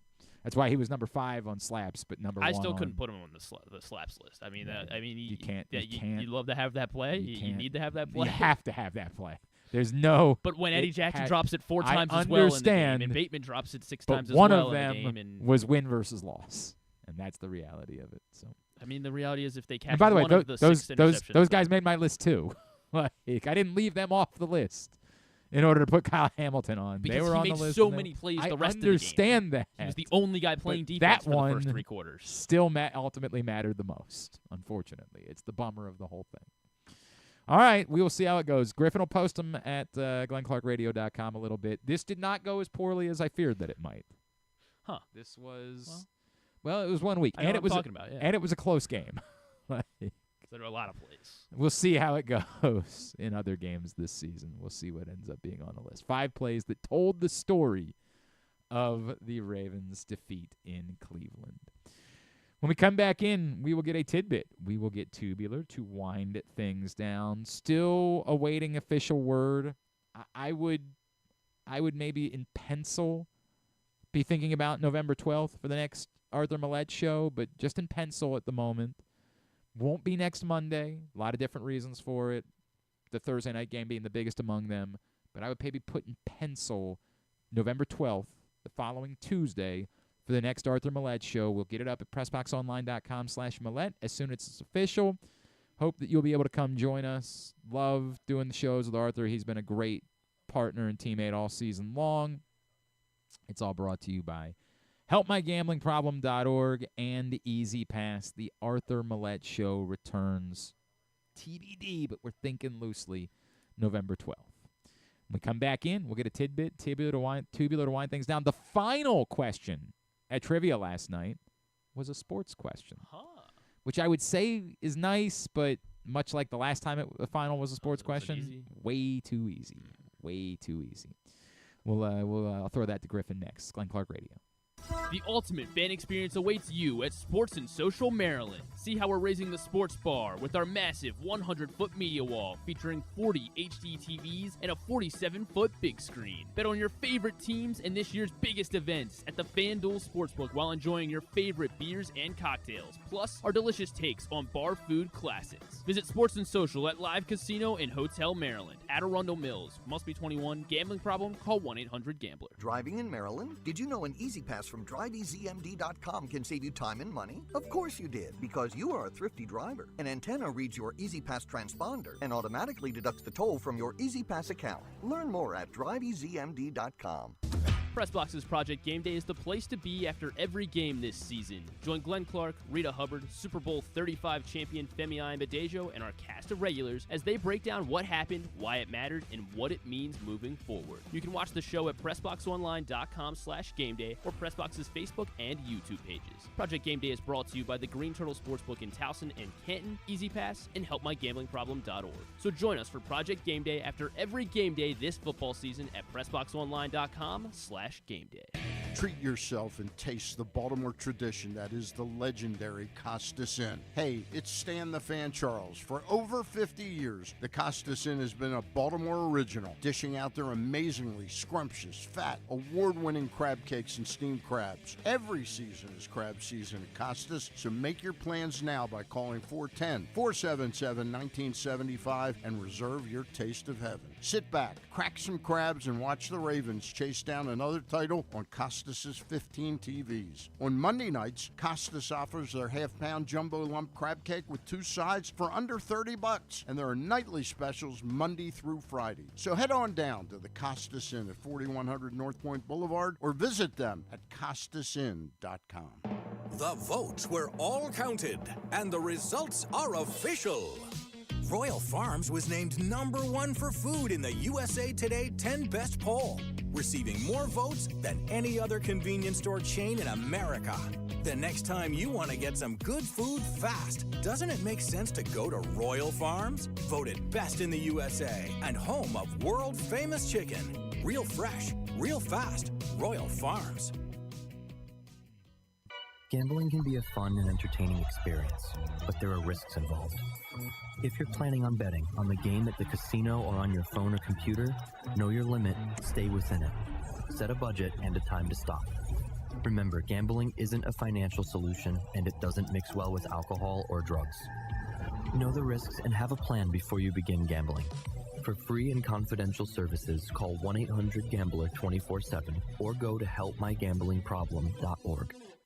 Brace yourselves for an unparalleled in-person betting experience at the Green Turtle Bet Park Sportsbook and Bars in Canton and Towson. Experience the thrill of live betting with Baltimore's only state-of-the-art Vegas viewing TV experience. Choose between our on-site tellers or the convenience of our self-bet kiosks to place your bets. Gather your betting buddies and head over to the Green Turtle Bet Park Sportsbooks today. Green Turtle Bet Park Sportsbooks in Towson and Canton. The ultimate destination for game day excitement, great food, and live in-person betting. Must be 21. Please play responsibly. Gambling problem? Go to mdgamblinghelp.org. Coming back in here with Glenn and the other guy, Garrett, whatever his name is. You know who they are. All right, winding down for a Tuesday edition of Glenn Clark Radio. Yeah, another second place finish for us at Trivia last night. It's been a tough season. A lot of second place. The team Sweep the Leg has they got our number right now. I don't know what's going on there, but they've had our number. They're like always. It's always like 3 points. That's the difference. But only 2 sports questions last night. The first one was, which 2 teams just played in the WNBA Finals? Ooh, that's a good one. Yeah, is it? It's the Minnesota Lynx. It sure is. And the New York Liberty. That's right. The L teams were in the finals. Yeah. Then the final question of the evening. I thought that was the final. No, that was just it. But also very easy. Very easy. So much so that one of the ones where you could bet on even before I could write it down, John Proctor was saying the answer out loud. John Proctor knew it immediately. Not even the sports guy on the team. He knew it the moment the question was asked. Of all current MLB teams, which one has never made a World Series? Believe I know. The Seattle Mariners? Of course, it's the Seattle Mariners. Could not be an easier final question. Just could have used me last night, huh? No. No, it didn't. Unless you could have been able to help. What did we get wrong last night? I'm trying to think of what we got wrong. We did not know the name of the park, the state park where the Blair Witch Project was filmed. Oh, shoot. We know, obviously, it was in Burkittsville, but we didn't know it's a state park where they filmed it. And I still don't know. Montgomery. Blair Witch the Montgomery Project, Woods State Park. State Park. It's not in Montgomery County. Is it? Where was it? It was in Western Maryland. Oh. I think it was Montgomery. Montgomery County is Western Maryland. Maybe it is in Maybe it is in Montgomery County. Booyah! So you could have used Montgomery Woods State Park. We'll go with that. Huh? I didn't realize that was still. All right, I see now. It's sort of. I didn't realize they considered that Montgomery County. It is not Montgomery Woods. One day however. someone should quiz you on all the counties in the state. Yeah, I don't think I do know all of the counties. I promise you that. Seneca Creek State Park is the name of the state park where they filmed Blair Witch Project. Sure. And then we did. Look, there was the second picture round was they put up pictures of bands and they were like, "Can you name this band?" But didn't tell you that it was supposed to have like a Halloween theme. So we would have never. 5. It wouldn't have mattered. What did the Jackson 5 have to do with Halloween? But first of all, that was just Michael Jackson. That wasn't the Jackson 5. Yeah, but I'm sure they helped out in some way. No, it was like the name of the band. It was supposed to be like spooky in some sort of way. Okay. So the only one that in hindsight we should have gotten was the Killers. Like looking back up, I'm like, oh yeah, that's who that was. But we couldn't come up with a theme. We were just scratch it. The only one we got was Insane Clown Posse because, like, come on. If you don't get somebody didn't, though. There were teams that didn't, and they were in the face paint and everything. I'm like, what are we doing? But the other bands were like the Dead Kennedys. You're like, yeah, we could be here for My Bloody Valentine was one of the bands. Like, we could be here for years, and I would never be able to know what that band looks like. So nobody in the bar got more than one correct in that visual round, which was tough. All right. That was tough. There was something. I try to think of what else we got. We did get something else wrong. It sounds like you got a lot wrong if you're not winning. just didn't win. We fell behind. We fell short by 3 points. 3-point loss last night. I even tried to play mind games this time and like pretend like we didn't know what the answer was to the final question. Like we were, we wrote it down really quickly, and then like 15 we're about to walk it up. I'm like, no. See if you can't freak them out into thinking that we don't know. Oh. And then maybe if they're a little confused or they're not certain, they won't wager all 15 because they think we don't know. Like I was even playing mind games last night. Didn't work. Still didn't work. They waited all. Still didn't work. Oh my God! I got another. I'm the classical music guy now on the team. Pulled this out of my ass. That's the resume. Well, the last two I've gotten legitimately, but the question was I can't remember what it was called. It Tchaikovsky. Was yes, correct. No, the answer was Bach, and it was they named a piece and they were like, it's been used in a bunch of different horror movies, and who is it composed by? And I was like, anybody have any idea? And I was like, I feel like I've heard Bach connected to horror scores before, so that would be my vote. But I had no idea, but I had never heard of the name. It was like Federico and something. I don't remember what the name of the piece was. And turns out it was Bach. Wow. So I'm now 3 for 3 on classical music questions. So somehow I've become the classical music guy on the team, which is a really weird bit. We also didn't know at halftime who originally did the song I Want Candy by Bow Wow Wow. It was a cover of a song, and nobody else in the bar knew it either. Nobody knew who did it originally. I don't. Yeah, you know the song. It's, I want candy. Let's go with Jackson 5 again. Boom. No, it's definitely not the Jackson 5. Okay, I've never then heard it was. of this. I don't know. I feel like I remember hearing it, like during that the Hershey Park commercials or something. Sure, I believe Aaron Carter might have done a cover of it years ago. Somebody did. Somebody like that did. Maybe it was Justin Bieber. I don't know. I don't know who would do the original I Want Candy. It was quoted by. I thought it was a Kids Bop original. A group called the Strange Loves that I've got nothing whatsoever on the Strange Loves. Now, if it had gone all the way back to like apparently classical, it was 1965 when they recorded the Strange music. Loves. That's probably in your category. No, that 1965 does not count as classical music. Not even a little. Borderline in your area. Not even a little bit. Yep, left some points on the table because of that. Other people got Strange Loves? No, nobody got the Strange Loves, but there was still points that we could have had. Some people did get Seneca Creek State Park. We're not. We have not, for some reason, Maryland geography, like parks in particular, is a question that comes up, or like not my area. Parks, I'm bad. Counties, got it. Parks, not so much. Counties, county seats. Yeah, and I actually didn't do as well with the county seats as I would have expected to, but parks in particular, yuck. No good. All right, let's get a tidbit. Tidbit is brought to you today by Live Casino and Hotel. Griffin. $7 in free slot play is available to you, Live Rewards members, during home games for Baltimore and Washington this season. Whenever they score touchdowns, Baltimore, Washington, during home games, $7 in free slot play. For Live Rewards members who have their Live Rewards card inserted correctly into the slot machine and are actively playing. Any slot machine on the floor has to be actively playing, and once those touchdowns score during said home games, Baltimore or Washington home games, you get $7 in free slot play. At Arundel Mills, must be 21. Please play responsibly. For help, visit mdgamblinghelp.org or call 1-800-GAMBLER. All right, what you got? So yesterday was the sports equinox, because we had the four major four major sports in action. And with the World Series potentially over in the next couple of nights, there wouldn't be a game Thursday anyway. There wouldn't be a game Thursday anyway. No game Thursday. So it would require. There's no way. We couldn't get another sports equinox. It's the only one that we could have gotten this year. But with that as well, New York City became the first metro area to lose a game in the MLB, the MLS, the NBA, and the NFL all on the same day. Wait, which four? The MLS was the fourth one. Were the hockey teams not playing yesterday? Okay, so the NHL did not take a loss. Got it. Yeah. I'm assuming they would have been included if they did. Yep. But yeah, the first metro area to have lose four major sports teams all. I mean, it requires having a ton of those teams. Like it has to be a city that has. But just unfortunate. Feel terrible for New York. Although, in fairness, they were playing the Steelers, so. Yeah, that's true. It would have been okay if they won that one. The Colts, they become, at least there was Schadenfreude involved in the Jets win, where you're like, I do kind of still have some joy in like the Jets being exposed as frauds, but like the Giants. I mean, my God, the Giants get the ball back, and like for a second, they're moving the ball down the field, and you're like, you know how this is gonna end. Like, come on, man. This is not ending with a statement drive from Daniel Jones. I know that much. unless it did.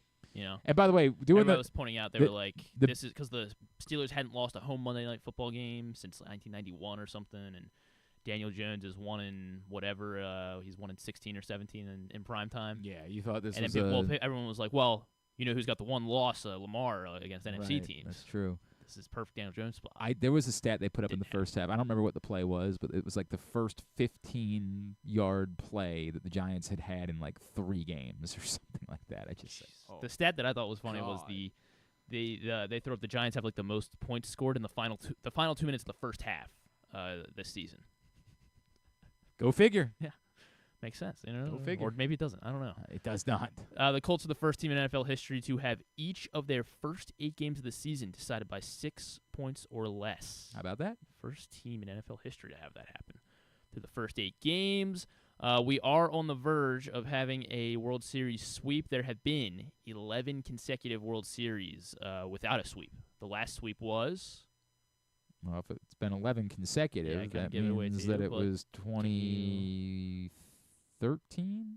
One more. 2012. Yes. Oh, okay, because you're kind of right. Yeah, and the 2012 World Series was the Giants? It was the Giants. And that one was over the... Wait a minute, who was that over? I think I know. God. Was that Giants-Rangers? Because then it was Cardinals-Rangers the following year? No, I think it was Tigers. Oh, that might be right. Yeah, Tigers. Giants-Tigers. Yeah, I think it was you're right. Tigers. Yeah, Rangers were 2011. Yep, that's correct. Yep. Yeah, so Giants sweeping the Tigers was the last World Series sweep we had. The longest stretch in World Series history without a sweep was 1977 to 1988, where no teams, a 12-year stretch of no teams How about that? sweeping. So potentially that could end. And then also Freddie Freeman now has gone 5 consecutive games, 5 consecutive World Series games with a home run dating back to his last trip to the World Series with the Braves, hitting a home run in the final 2 his final 2 games with the Braves in the World Series. So 5 now consecutive games, ties for the longest streak of consecutive World Series games with a home run. I have the top 4 here. I can't believe that there have been that many. Reggie Jackson, yes. I mean, he's Mr. October, Griffin. Like, it's not that from 1977. So it was also across 2 World Series, 77 to 78. Reggie Jackson had 4 consecutive games. He did not have 5. There's one guy with 5. There's a guy with 5. Yeah, but Reggie had 4. I really have I don't even know where to guess now. Like, that was the only one that I felt any amount of confidence in. How about... God. I really got nothing here. Babe Ruth. Not Babe Ruth, a teammate. Lou Gehrig. From 1928 to 1932 had 4 straight, tied with Reggie, tied for 3rd technically, because there's another guy with 5 straight. And he is still active. He's still active? Yes. Bregman? Not Bregman. Sure, on the right track. I'm on the right track. It's an Astro? Yeah. I mean, he was an Astro. He was an Astro. Correa? Mm-hmm. Springer? George Springer. I don't remember this at all. And from the 2017 World Series to the 2019 World Series, 5 straight games. How about that? 5 straight World Series games with a home run. So Freddie Freeman potentially set the record tonight. How about it? And, win the World Series MVP going away potentially. It's kind of wild. Yeah. It's kind of wild. All right, very good. Let's get tubular. Have you ever thought of taking a cruise to these wonderful destinations with sunny skies and beautiful beaches? Well, wait no longer. We're ready for you to cruise from the Cruise Maryland Terminal. Have a little phrase that you can go from baggage to margarita in about 15 minutes. Choose fun with an array of destinations, onboard activities, entertainment, and world-class cuisine. Contact your travel agent and book your cruise today. Let your adventure begin. Looks like maybe it's Brent. Is that confirmed that it's Brent Honeywell tonight for the Dodgers? It's the opener. I feel like. I mean, if you saw it somewhere, then. I saw it somewhere, but that doesn't mean that it's confirmed. I don't know. Right. All right. Here's what's coming up. Totally tubular. Tonight, the Game 4 of the World Series, a chance for the Dodgers to get it over with and finish off a sweep. We know the Yankees are starting Luis Gil maybe the opener for the Dodgers is Brent Honeywell. It's not official if it is, but I feel like the internet is talking about it like it's a thing. 8:08 on Fox for Game 4 of the World Series. Maryland Soccer, who I was just talking about how they got up to number 2, they actually ended up losing. Who did they lose to? Was it Michigan over the weekend, I want to say? But they're back in action tonight on Big Ten Network Plus against Rutgers, 7 o'clock on the road. Hockey tonight on ESPN, Rangers Capitals, 7:30, Kings Sharks at 10. TNT, Mavs, Timberwolves, 7:30, Pels, Warriors at 10, FS1. MLS playoff action tonight, New York Red Bulls, Columbus Crew at 6:45, Minnesota United, Real Salt Lake at 9. CBS Sports Network, college football this evening, New Mexico State, Florida International at 7. ESPN2, Louisiana, Texas State at 7:30. ESPNU, Louisiana Tech, Sam Houston at 8. I swear to God, Sam Houston has not played nothing but weeknight games since they've gone to FBS. Like I might be right. I swear every week. Them and Kennesaw State. By the way, the Grand Canyon game is against a 91. It was Eastern New Mexico. I don't know if that's the only way that you're allowed to televise it. Is if it's a. I don't know. Yeah, I don't know, dog. Towson St. John's definitely wasn't. One more that I just saw from Codify while I was trying to figure out if Brent Honeywell was gonna pitch. No team has ever won a World Series while using at least 4 pitchers in every game. Dodgers have already used 6, 5, and 7 in the first through the first 3 games. So that's why everyone's saying, "Oh, Brent Honeywell is going to go like 4 or 5 straight scoreless tonight." I don't know, man. Just to make it easy for him. Yes. Non-sports wise, let's see. Tom Hanks will be on Stephen Colbert. He is. They got a movie, and him and Robin Wright are in a movie called Here, coming out Friday. Yes, I'm familiar. Yes. Yeah. All right. Yeah, it's like it's. It looks. I don't know. It looks almost too saccharine to me. Like it just looks. And I'm a Tom Hanks guy, and I get it. America's a Tom Hanks Jenny guy. and Forrest Gump, right? So yes, correct. But like this almost looks. Like I think it's all supposed to be shot like in the same room. Yeah, that's what it's like. Multiple the little log line is multiple generations of couples and families inhabit the same home over the course of a century. I'm not saying I won't watch it, but I'm not. I need to. Yeah. Do we have early reviews? I haven't. I didn't care enough to try and find if there were early reviews. Right, go ahead. Not sure. Not sure if it's one that I don't know. Hugh Grant will be on Jimmy Kimmel alongside Aldous Hodge. Hugh Grant's in Heretic, a new horror movie that looks just absolutely horrifying on Friday. Although all horror movies look horrifying to me. Is it Heretic or is it Heretic? I genuinely don't know the answer to this question. Might be Heretic. I don't know. I don't know. That's how it's spelled, though. Heretic or Heretic. It could be either.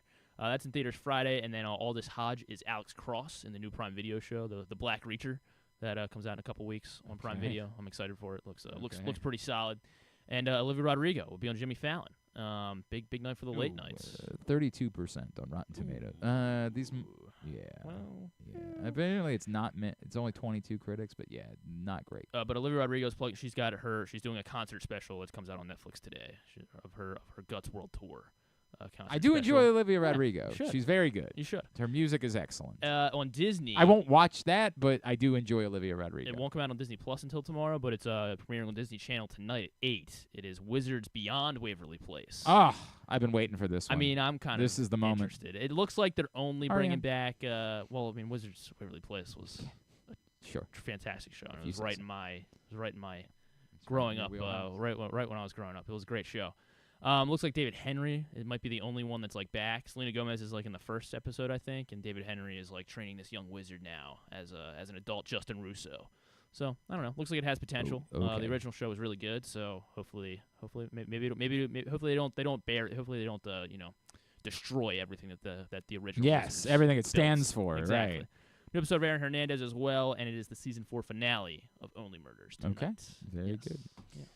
Thanks today to Joe Serpico. Thanks to Kyle Goon, and of course to the great Jim Nantz. We'll get it all up in the greatest hits section of the. I thought of one. Oh boy! And I forgot what I was going to do. I thought I wrote it down too. Tab at GlennClarkRadio.com. I wrote it down. I nailed it. I forgot. Nailed it. Yeah. It's all about your performance in the moment, and you, Eddie Jackson, did. So we got that going for us, which is nice. Don't put me in the same. Tomorrow on the program, our annual college basketball preview show. Patrick Stevens will join us in studio. Confirmed coaches from Towson, UMBC, Loyola, Morgan, Coppin, Navy, Mount St. Mary's will all be joining the show. A couple of them will be in here with us working on maybe another one. I don't know. We'll see. But confirmed the overwhelming majority of the local coaches will all be on tomorrow's program. There's a chance we got to start it slightly early. I think it might because Pat Scarry is the first on the hot seat, I believe. So it might just depend on when Pat comes walking through that door. Then we say, okay, we'll go ahead and start the show. But looking forward to that. We do it every year. And if it's not your thing, I get it. We'll be right back to Ravens on Thursday. But for one day, we are pausing. And if all the weeks, this is probably a pretty good week to not continue. Of course, that means they're making a trade today. That's the way that it's going to go. But we'll deal with that if we need to. Thanks to everybody at PressBox, all of our great sponsors and partners, including Live Casino and Hotel, Cruise Maryland, Crown Trophy, Easy Pass, Royal Farms, Green Turtle Sportsbooks in Towson and Canton, HelpMyGamblingProblem.org, the Costa Sin, MSAA, your local Toyota dealer, buyatoyota.com. Thanks to Griffin at Griffin_Bass. Follow him there. Follow us on Twitter, Instagram, and TikTok at Glenn Clark Radio. Have a great Tuesday evening. Go not the Yankees. Duke sucks.